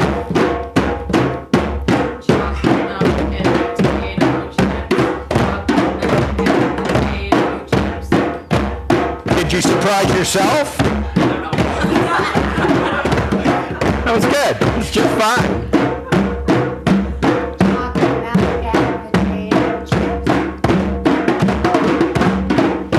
Nice.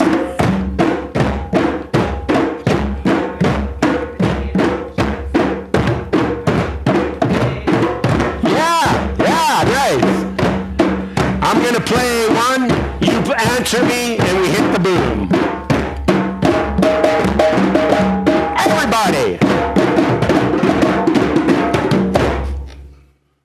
And that's how I would use it, making it like for an arrangement, right? How'd it feel? It's more challenging though, isn't it? When we're in relationship, that's where we get the most potential. It's in the moment that we're in relationship that all the potential of our lives, I believe, manifests. And how we manage those relationships is the potential realized. And we all know that, mental health issues, all kinds of trauma issues can get in the way of a good, strong relationship, right? So it's a great way to explore those themes. And some people don't know what it's like to be in a synergetic, healthy relationship. They don't know how that feels. So at least musically, we can start to explore how does it feel when we're really lined up together, right? You can feel it. All right. Yes, please. I just had a question because I'm following along with the rhythm in the manual while I'm practicing, and there's the two dunes that occur on 6 and 8, and I'm wondering the importance of the instead of back and forth, right, left, it's a right, left, left, right. That's on the chocolate milk? It's on page 29. Yeah, on and the universal break. It's the chocolate milk.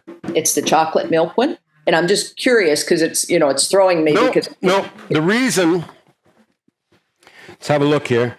Chocolate milk and potato chips. So the reason that happens is from a musical perspective, West African drummers count all the smallest subdivisions of the music. Okay?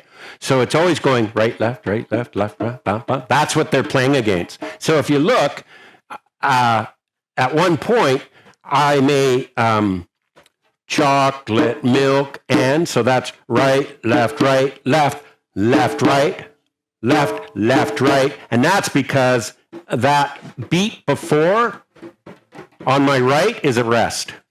Okay. So I'm not playing it. It's there. Gotcha. And I end up with two lefts together. Gotcha. But if you looked at it, it would be chocolate milk and potato chips. There would be a right hand being played in there. So it ends up being two left hands. Gotcha. You could adapt that, but that's the reason for it. You'll see there's another drum line that comes up because it's rare for us to play two hands together. We always want to keep the right, left, because we want that balance, that speed that comes with that. But there's going to be times that we're going to double up on a hand, but it's usually more how the music plays out. All right.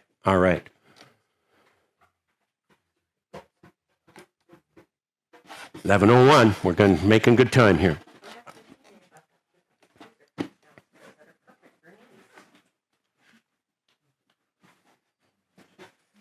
Did you bring beer? No. Oh, I reveal myself again.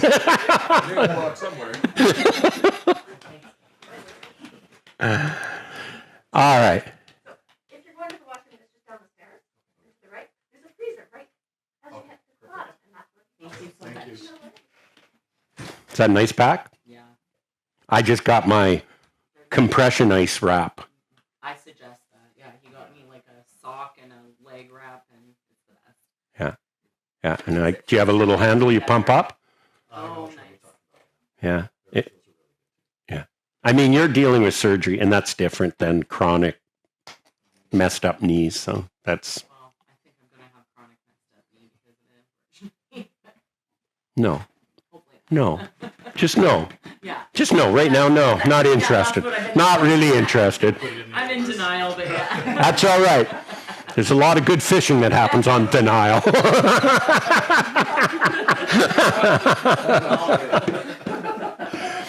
All right, so we now have this critical piece that allows us to, I don't want to say control, direct the group and do things with the group. And that's this chocolate milk and potato chips. And you can see right away, this really reflects jazz, right? Because in the West African music stylings, there's a lot of room for individual expression and improvisation, but they all have some agreed on rules and agreed on responses to these little signals. And so the jazz guys know that when I do that we go into the next section, section B, and off they go. And so for me, I've always gone, how do they do it? Right?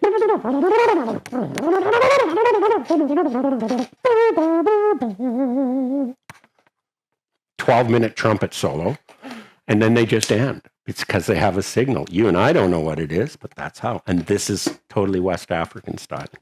All right. Gundo. That's the walk. After you walk, of course, what do? You run. Absolutely right. Again, the emphasis I want to impress upon you is all these little rhythms all are like Russian dolls. Not in the way they dance, but in the way they're put inside each other. So they all fit. They all fit. They offer increasingly levels of complexity and dynamics, but they're all nestled in each other. So it allows you this really quite expansive vocabulary, once we know them all, to be able to combine and put them in like Lego blocks to create whatever it is that you want to create. It also can allow us to have a structure that once we get going, other people who really love that drum circle experience can start to now improvise and add their own beats, and you start to move into a drum circle experience where I'm not going to tell you what to play, but we're going to hang it on this infrastructure, right? This is our base that we can, and it gives them something to move out on. One of the things I feel about drum circles is they're so powerful, and part of that power is in the agency that the individual has to just play what they want, just to fit in however they can. So there's a whole different atmosphere.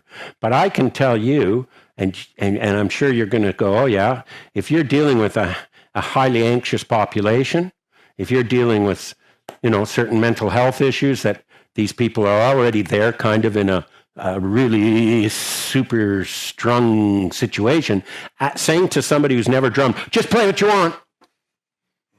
And the abyss opens up and it gets dark and it's like, what do you mean? And what am I going to play? And how am I going to play it? And oh my God, off we go. So because I predominantly worked with young people, of course you can't take grade 2s and say, play what you want. Doesn't work. So all of these things were ways for me to create a way to create a piece of music. And I recognized as I moved into the health field and worked with cancer people, and it's not necessarily a comfortable place for them to say, just play what you want, right? And that's why, and I have the program and why these things offer something, I think, in the way. And then once you have that going, even at the simplest level, if it's a drum circle, then you can let them go, right? So that first half an hour while everybody's getting orientated, what are you going to do with them? How are you going to make sure everybody's on the same page? That's one way. Show them how to make their notes, give them gundo, give them a start and stop. And after that, you could say, well, now we're all going to add our own stuff. So, this is meant to be an adjunct to drum circle kinds of experiences. Has anybody not been to a drum circle? No? Okay. I'll hook you up. Oh, you're in Red Deer. Oh, Edmonton. So there's a wonderful drum community there. Oh, yeah. Very good. I'll hook you up with Deborah Borscher. Yeah, Edmonton Drum Circle. Tons of people doing it, and I'm sure be very supportive, particularly with where you're going with this, right? It's going to be great. All right. Blah, blah, blah, blah, blah. Did you pick that up? Blah, blah, blah, blah, blah. Thank you, Stephen. I've found my people. This is the run. I say, you say, I play, you play. It's going to go like this. Actually, I'm going to play it 4 times. 4 times I will play it upon the 4th time. How many times will it have been played? 4 times. Yea, though you be drummers of much strength and fortitude, ye too shall drum upon the 5th time with me. What the hell did he say? Drumming goes Shakespeare. It's going to go like this 4 times, then you guys join me. It's going to go goon, do, go, do, goon, do, go, do, A, B, B, B, 1, 2, join me now. Goon, do, go, do. Goon, do, go, do. Now make sure you're always alternating your hands, right? Strong, weak, strong, weak, strong, weak, strong, weak. Nice. 1, 2, 3, 4. 1, 2, 3, 4.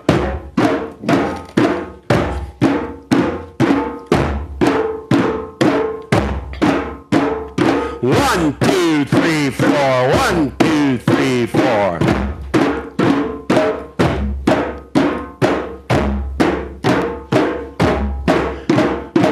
Now, if you're feeling adventurous, you could put a slap in on the 3. You could go 1, 2, 3, 4. 1, 2, 3, 4. 1, 2, 3, 4. You slap, slap, slap.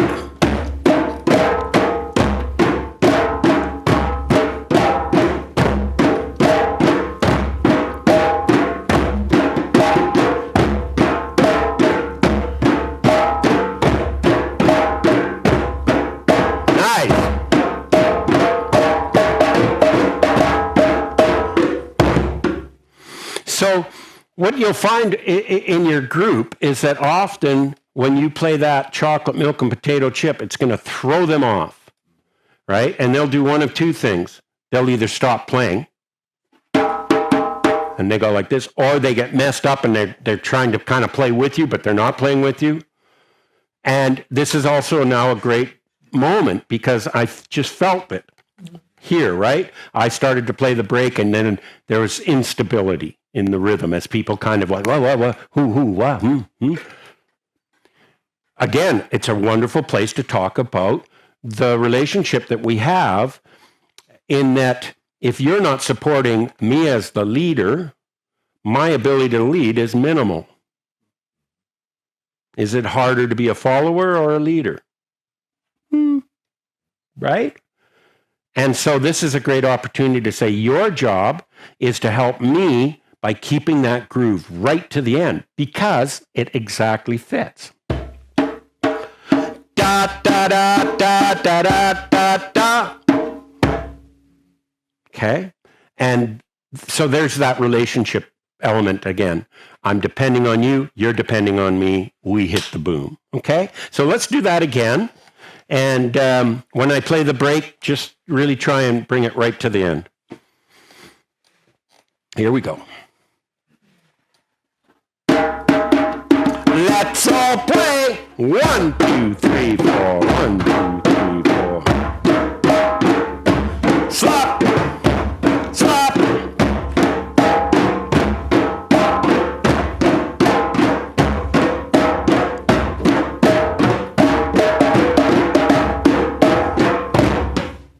Oh, did you feel the difference? I did. As the leader, it gave me total clarity where the groove is. Awesome. One more time.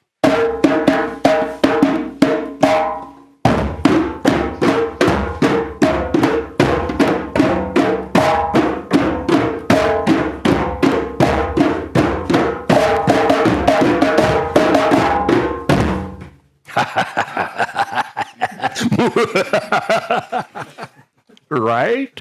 Today, Toyland. Tomorrow, the world. Who do you think said that? Barbie? G.I. Joe? SpongeBob? We will never know. Okay. Gundo, gundo. Gundo, godo. Now we're going to add another one. I call this one the GG5. goes like this. Goon space, 1, 2, 3, 4, 5. Goon space, 1, 2, 3, 4, 5.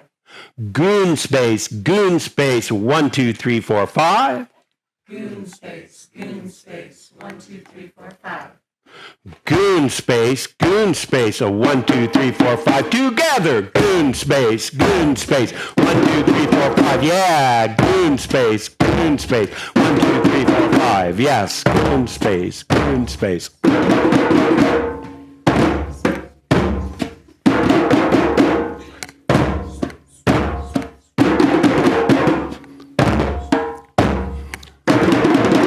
You guys keep that going. I'm going to play the walk.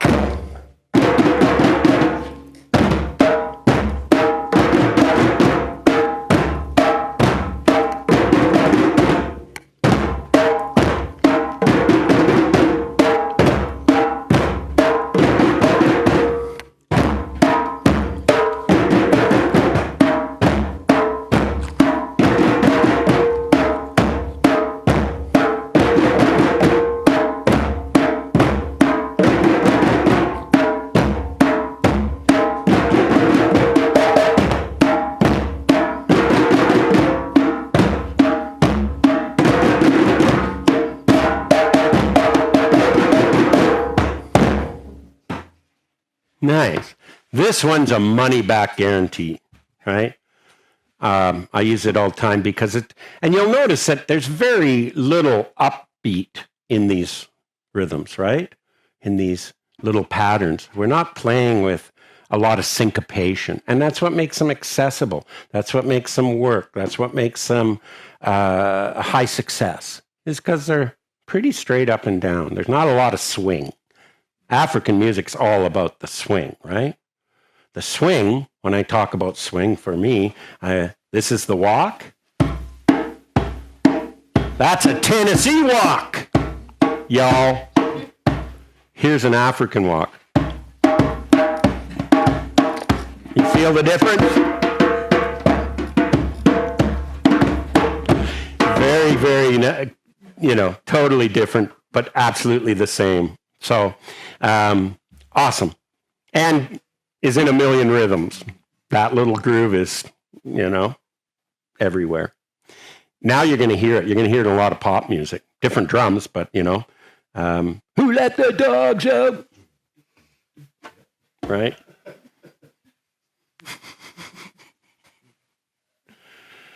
Oh, sorry. I'm going to... It's just a bad joke. A woman who made a request because her man had been attacked by dogs, and the band guy goes, okay, yeah, what song would you like? Who let the dogs out? I know, right? It's right on the edge, right? Whoa, that took a turn. All right, here we go. So we've got GG5. We've got, I should point out, open your books to page 34. Is it warm in here? A little bit? Thank you. And you see the GG5?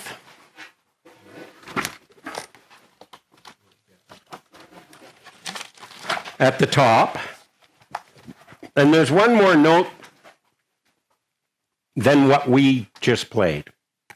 We played goon, 1, 2, 3, 4, 5, and then on beat 7, is another note. It's just a variation. I kind of dropped that out from the way I play it because of the time I have and the complexity I can manage. But if you put that in, it's also sweet. If you're working with a group and you're wanting to add one more little thing, that would be a bit of syncopation.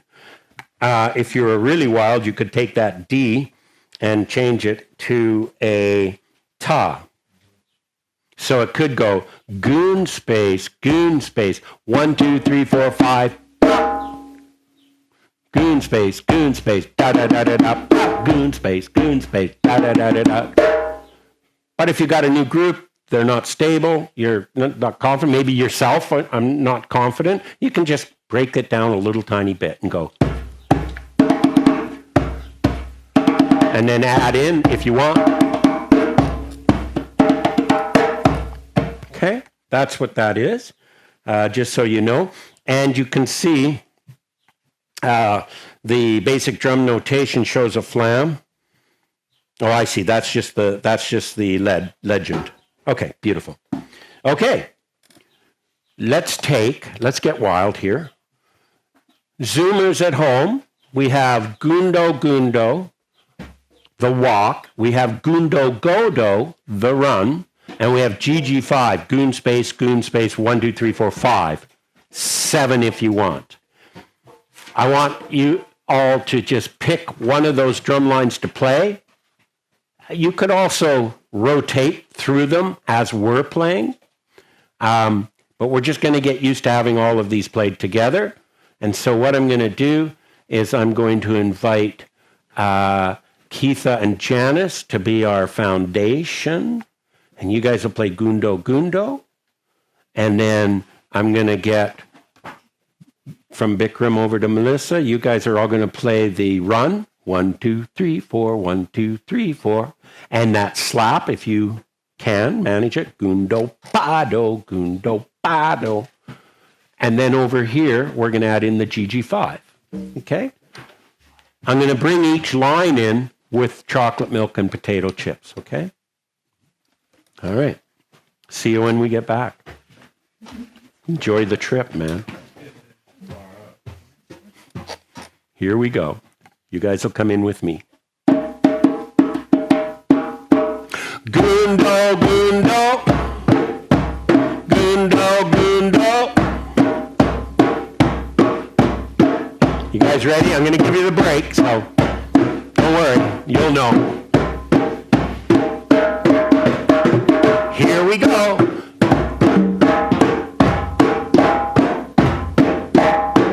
And GG5.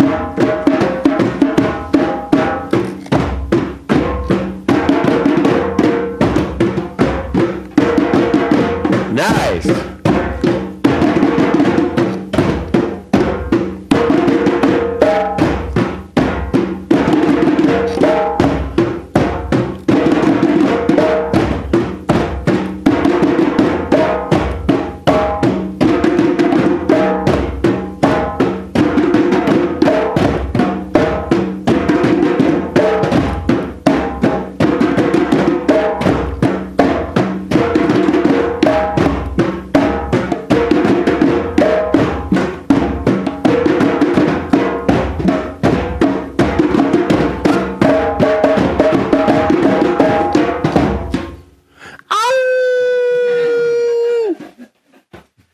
Oh, you guys aren't howlers? You just never know anymore. There was a time. We're all going to come in together now, okay? And then we're going to, actually, we'll all come in together, but let's switch it up. Let's switch it up. So we'll move the walk to you guys. We'll move the run to you guys, and we'll move the GG5 to you guys. Okie dokie. Do you think we could all just start together? Baby food? Yeah? You said the walk? Yeah, so now you guys are going to be just walking.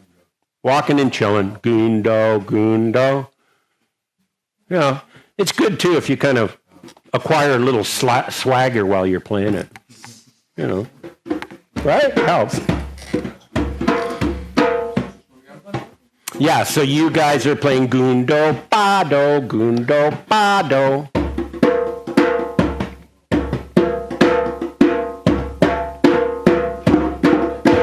Yeah. So this might be counterintuitive to you because, of course, in West African, there's a lot of double handing in the count. But when you're working with people, I'm going to encourage you to always get them to alternate their hands, so it's strong, weak, and that's partially because of the brain gym stuff, right? Keeps us. All right. All Okay.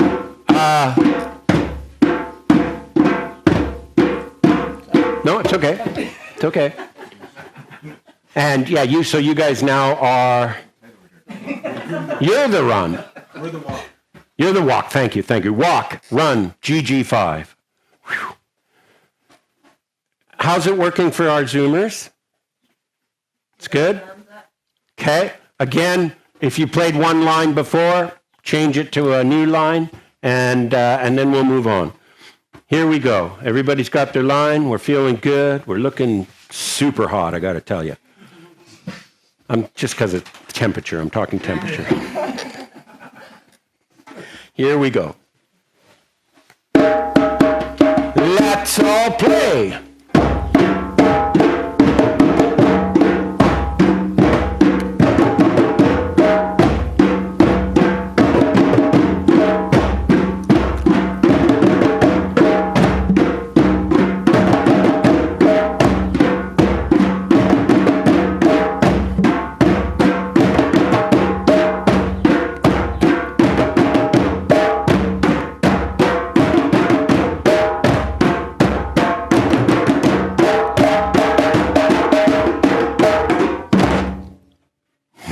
And the crowd goes wild. Good night, Calgary. Just living out my dreams. Let's go on. We've walked. We ran. We did our GG5. Now we're going to gallop. It's only natural, right? The gallop, as my friend Stephen will testify, lives in so many rhythms. So again, with West African music, you have these patterns that act like an ostinato in the way that they're just a repeating rhythmic line. And really what changes the music is less the djembes and the lines they play and more the doon-doons, which are the bass drums. And we'll talk about those on tomorrow. So this drum line that we're about to play, you'll find it in many different rhythms. And the rhythms won't sound the same because the other parts around it aren't the same. Okay? We got a lot of different ways we can do the slow gallop. The way I do it, one of the things you see underneath each pattern, like in slow gallop, we haven't really put it in the first three because they're pretty simple. But you have this, page 34, boom, chicka, boom, chicka. You'll notice that on many of them, there'll be these associated lyrics that help people stay on the groove, say it and play it, say what you play kind of thing. But you can do it a lot of different ways. And so it's also maybe finding something that works for you, right? But in this case, the way I like to do this, it could be either boom, chicka, which we'll do that. We'll do that. Okay, it's going to go like this. We're going to go boom, goon, go, do, goon, go, do, boom, chicka, boom, chicka, boom, chicka, boom, chicka, boom. Now notice, here's one that it's 2 times your strong hand, right? So we're doing right, left, right, left. But that's because 1, 2, 3, 4, 1, 2, 3, 4, 1, 2, 3, 4. Because 2 is a rest.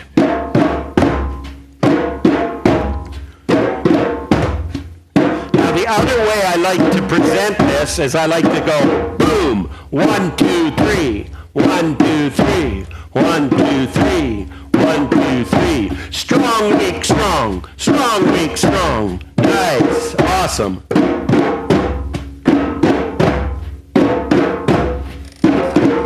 Okay, you guys stay on that. 1, 2, 3. play the other line against it.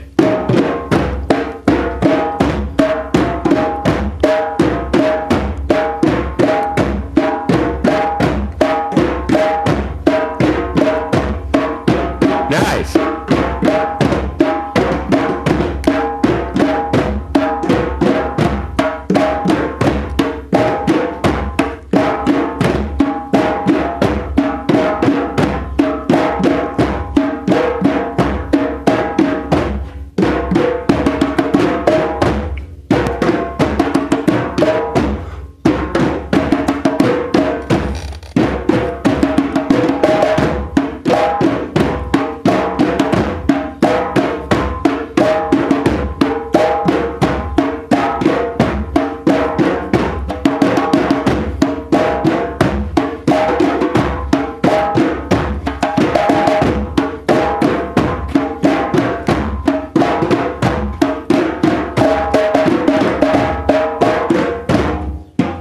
Nice, nice, awesome.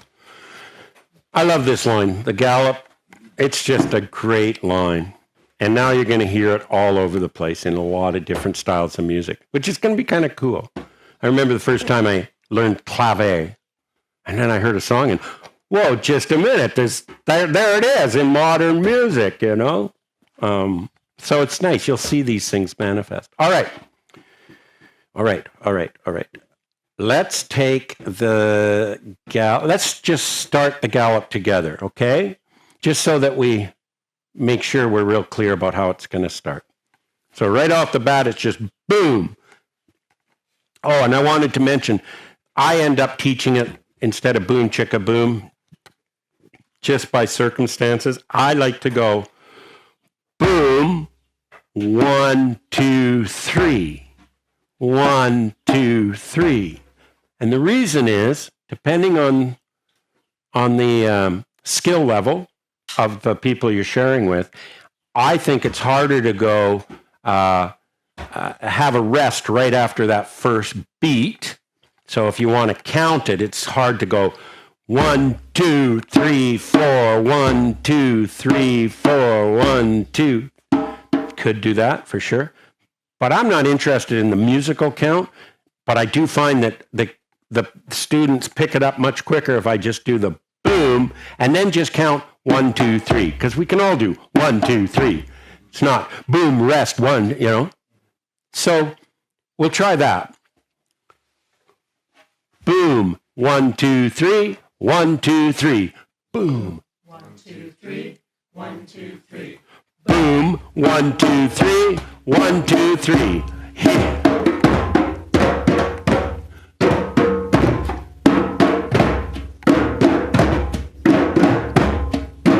Boom, 1, 2, 3, 1, 2, 3, 1, 2, 3.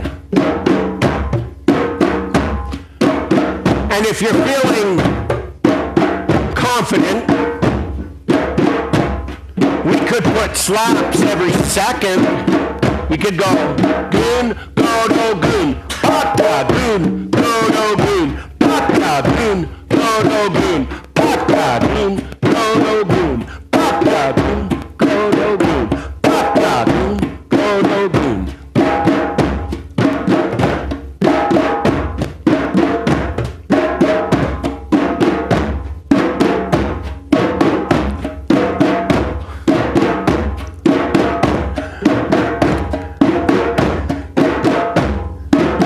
Train is leaving town. Woo!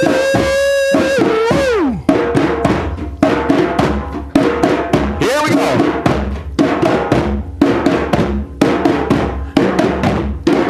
Oh, nice. Hold it there. Hold it there. 1, 2, 3. 1, 2, 3. Nice.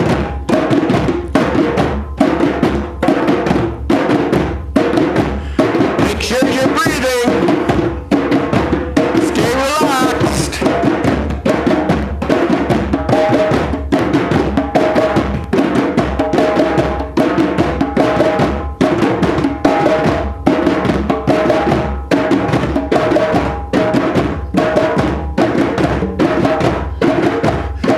So Janice, if you play it with 2 hands at the same time, this on your right hand, and then you're going to the left, and it'll be easier. That's it. Boom. Yeah, you got it. Boom, bada bing, bada boom, bada bing, bada boom, bada bing, bada boom, bada bing.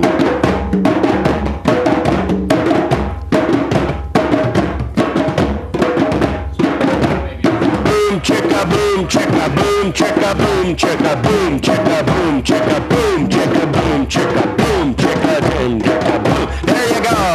Boom, chicka.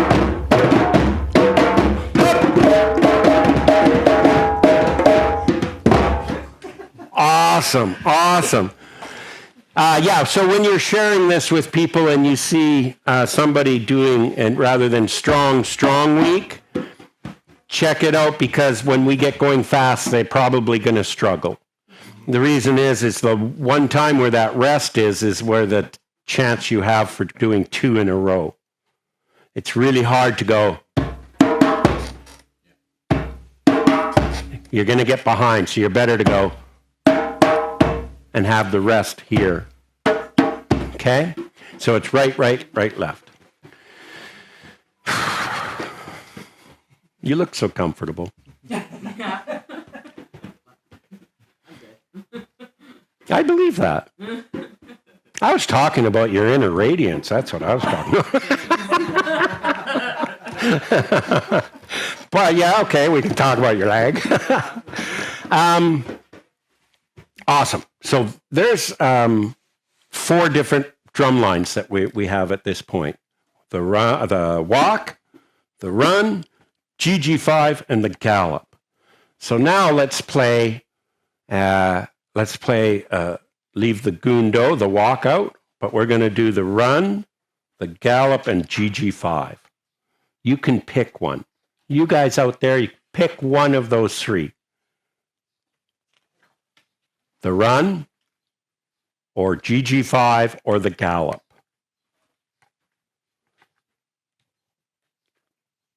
And we will play together. GG5 is goon space. 1, 2, 3, 4, 5. Yeah.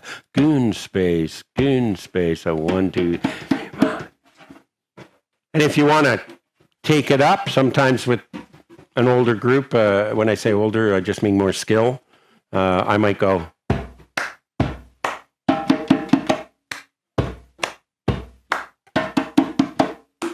Just for something. Can you show me the run? Yes, absolutely I can. And I will. It's just a straight 4 count.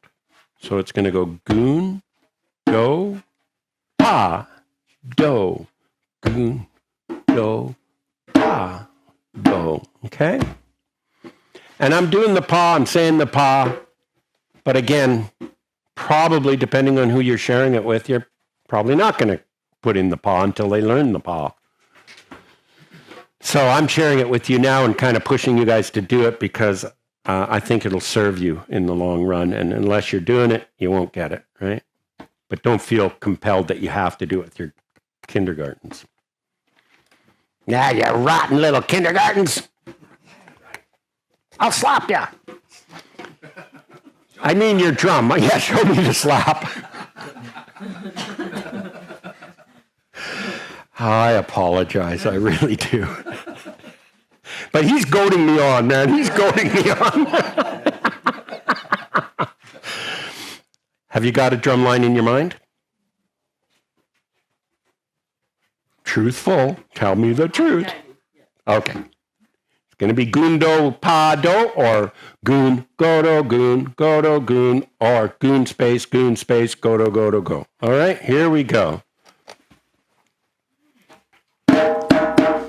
Everybody play.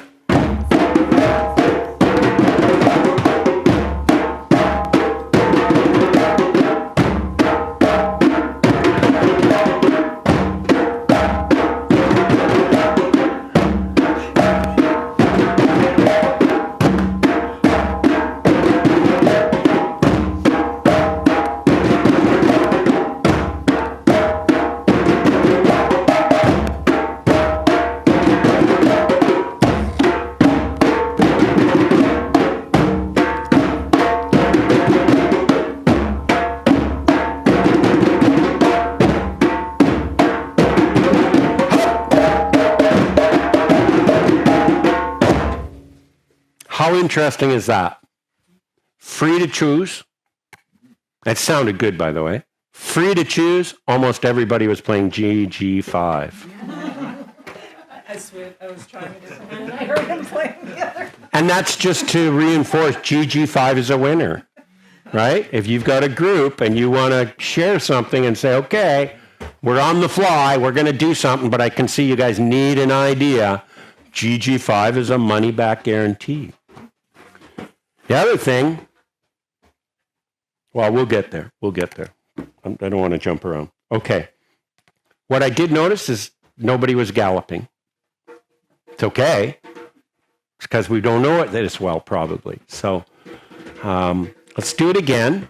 And let's layer it in just so we can all really get solid on some different lines. What we're going to do is we're going to play each drum line together in unison. And I'm going to play chocolate milk and potato chips, and we're going to switch to the next line. Okay? Just to try and get used to all the lines and how they fit with each other. And, don't worry if you stumble in the transition. That's okay. That's why we're learning. But that's the game plan. All right? So we're going to start with the run, chocolate milk and potato chips. The gallop, chocolate milk and potato chips, GG5. Chocolate milk and potato chips, run, da da da da da da da da, gallop, da da da da, Okay, do you see how it's going to work? All right. We're going to start with the run. Are you ready? You guys ready?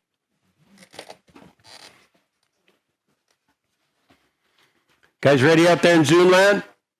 We're going run, gallop, GG5. Here we go. Wait for it. 1, 2, 3, 4. 1, 2, 3, 4. 1, 2, 3, 4. 1, 2, 3, 4. 1, 2.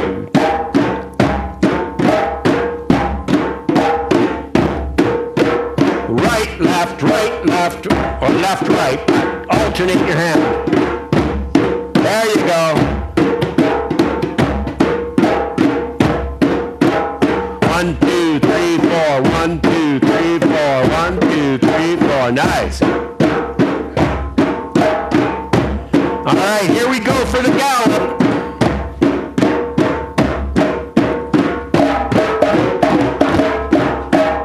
Boom. 1, 2, 3.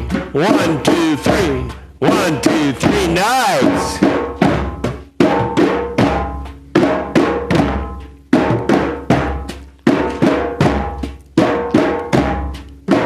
Boom. 1, 2, 3. 1, 2, 3. 1, 2, 3. 1, 2, 3. 1, 2, 3. 1, 2, 3. And here comes GG5. Are you ready? Boom, boom, boom, boom. Rasa mamane, risa mama noto, casa mamale, osa casa mete, gula mamane.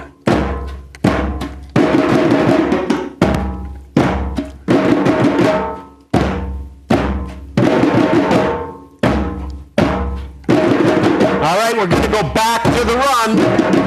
Hup. 1, 2, 3, 4. 1, 2, 3, 4. 1, 2, 3. Nice.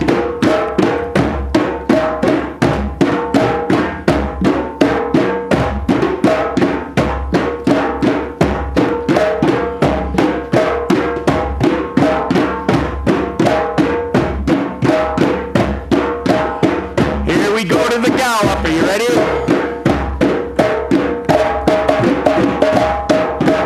Boom. 1, 2, 3. 1, 2, 3. 1, 2, 3. Nice.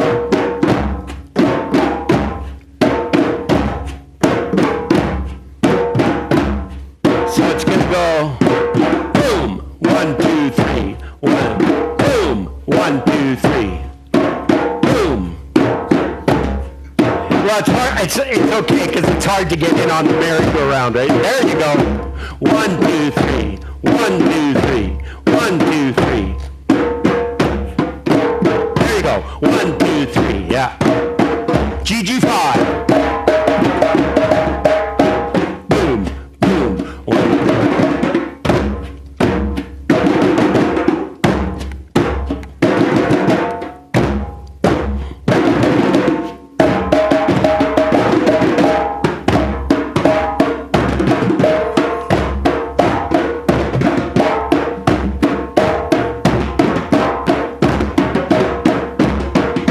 One, two, three, four. 1, 2, 3, 4. 1, 2, 3, 4. 1, 2, 3, 4. Gala! Boom!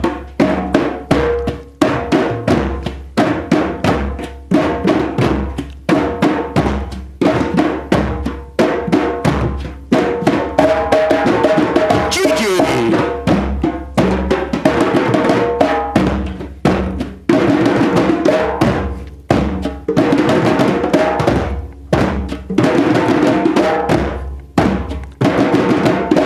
And we end.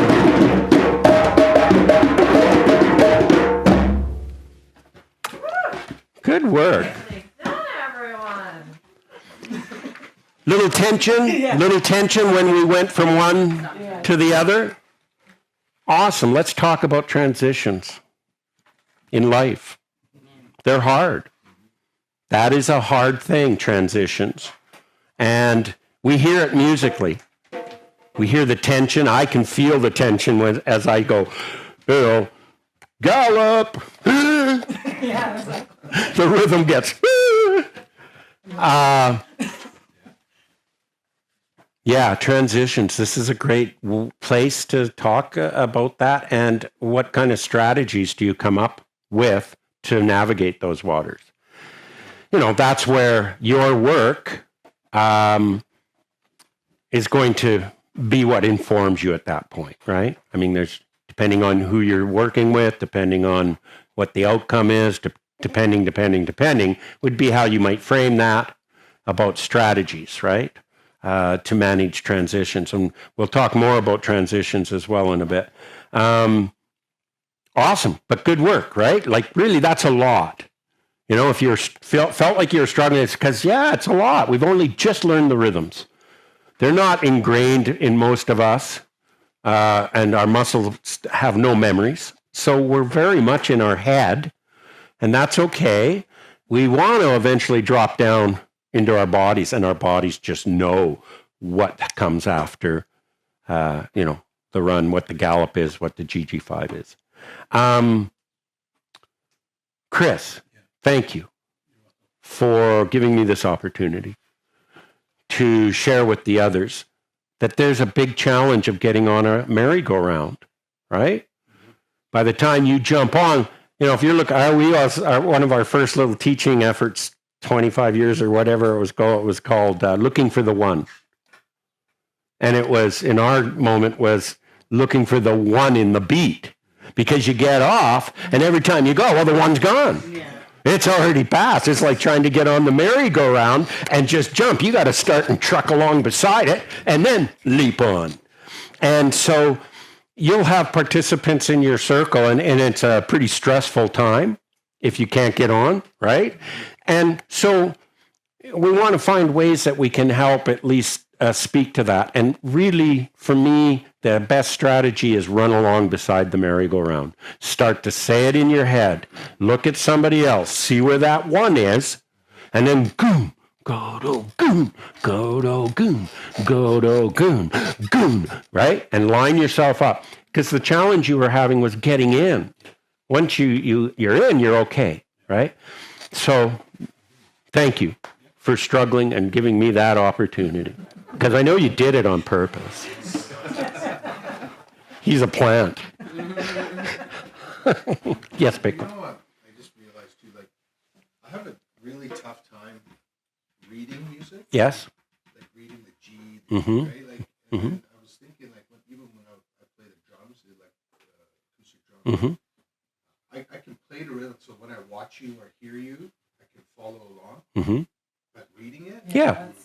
Sure. So I'm thinking, like, I'm really getting nervous about when I take this back, and I'm looking at this, reading it, how I'm gonna figure out like the simple thing like the run. I'm like, okay, I'm looking at it, I Yeah, but when we do it, Mm-hmm. I'm into it. Right. So is that normal? Or Yeah, totally normal. 100% normal, because you're asking yourself to be in two places, right? You're asking your left brain, part of your brain, to be analytical, look at that page, and then suddenly something that's very visceral, very much held in your body, isn't connected to the brain. And so if you haven't built those skills and neural pathways, then it's really hard. I read music. I'm not fluent in music. If I want to play a song on my piano, I'm ding, ding, ding, ding, ding, ding. I'm not do do ding ding ding ding ding, right? Somebody who's highly skilled at reading music. The other flip side of that can be that if you're highly skilled in reading music, you're very fluid, you can just put something out there. Those are the same people that can't get to the feeling. They're very much here. They can spit it out, but they don't feel it. We were down doing a performance with my students. We had Carrie and I had a student ensemble that went around and were just renegades because we didn't need money, and we call it guerrilla drumming. And we just, go in and drum for people in various places. Anyway, we're down at a health fair downtown, and the Philharmonic Orchestra here in Calgary was on strike. And they asked if they could come and have some of our stage time to play something for the audience and then talk to them about getting support for the orchestra, that they wanted a better contract. I said, you bet. And they got up and they were French horns. Who played the French horn? Somebody plays the French horn. Yeah, there you go. Fantastic. I said after they played, two things happened. One, I was blown away by being reminded the power of brass instruments. When they're all played together, even more so. Like I went, wow, I don't listen to classical music. I don't go to the Philharmonic Orchestra. But when I heard those instruments, I went, oh yeah, they are wild. I said, come and play with us. Come and play. Let's both play together. Now, they could have played absolutely anything. As long as it was in a 4 count, it wouldn't have mattered. Because we're just going 1, 2, 3, 4, 1. You could play Bach, you could play Beethoven over the top of that, because all we're doing is the same thing the conductor does. No, not in a million years were they going to do that. It was too far out of their comfort zone. And they're not going to go up and do something where they might make a mistake because they're the Philharmonic Orchestra and they don't want to, you know what I mean? So there's two places to live in that. So I think, Bikram, one of the things that will change for you is just really over today and tomorrow is we're going to play those rhythms. And if you can, when the sooner any of us can go and revisit these things after the course, you will internalize them. And really that manual's only intended as a guide for when you get home and you can't quite remember. That you can kind of piece it together because you can count it, you can see it. And once you feel it again, right? How does that go? 1, 2, 3, 4. Oh yeah, 1, 2. And now you're off. You're on the runway and you feel it. You're not even going to read it. You're feeling it. Can I just add that for my own notation's sake, if you read my notation, it would make no sense to anybody else but me. So there might be things that you're going to add in to that notation that will remind you of what the swing is or what the feel is. That's a general notation. It's not musical. It's just a reminder. Yeah. But there might be things you add into it to remind yourself of the play. Yeah. If you can find something to say, if it's not already there, but you can find a phrase, that's huge. That'll call it back to you. And now you have, because using your voice is all about internalizing it so that you have autonomy and agency. You're not relying on the guy beside you. You're at the place where it doesn't matter. And if they make a mistake, it doesn't matter because you know. As in drumming, so in life. If you know your core values, you know who you are, where you're going, a lot of that noise becomes less distracting, right? So So that's the uneasy answer for that, Bikram. And it's no different for you than for sure for me too. All right. Oh, thank you. I just had one thing that I was noticing is that so I learned violin through the Suzuki method. Mhm. So we learned first without playing music, like without reading music. And so I could like hear it and play it. But then if I try and hear it and play it, and then like if I'm trying to follow you and the book at the same time, then it's like a completely different story. Where it's like you can either feel it or read it, but I can't really do both. Right. Absolutely. And I suspect that's what makes Suzuki a very effective and popular kind of teaching method, because it lets us get to the music first and then deal with the theory and the technical aspects. So I think that's a human condition, you know, and that's one of the freedoms that drumming gives us, why it's so effective. We really aren't going to read much. First, read the directions later, right? Yeah, exactly right. All right. Let's just do one more, because then we'll have some lunch. We got a little bit of a late start. We have done, as you can see, page 33, we've done, well, you see at the top of page 33, there's the pulse.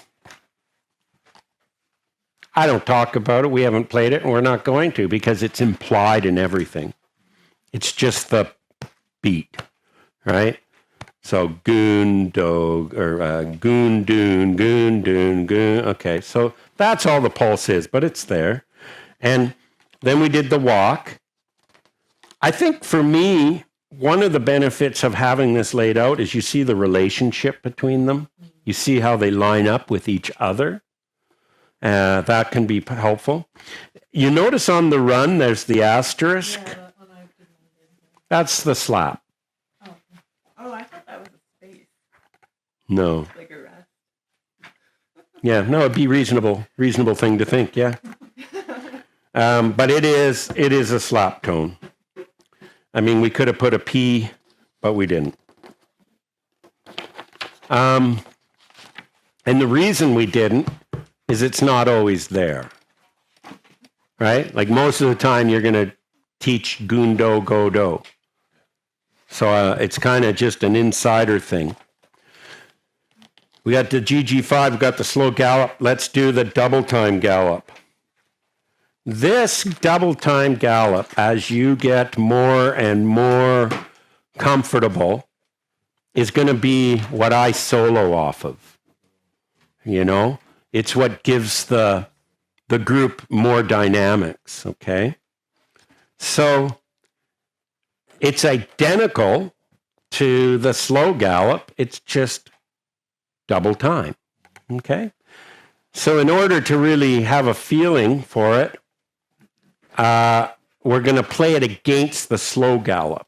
Otherwise, the fast gallop or double time gallop is just a gallop if it has no reference.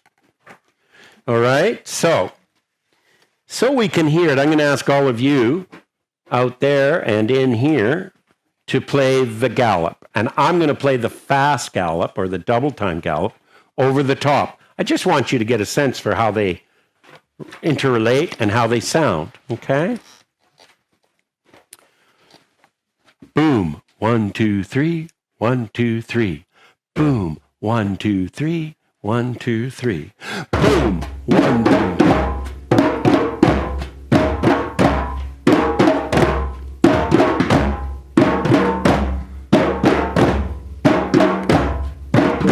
All right, here's the double time gallop.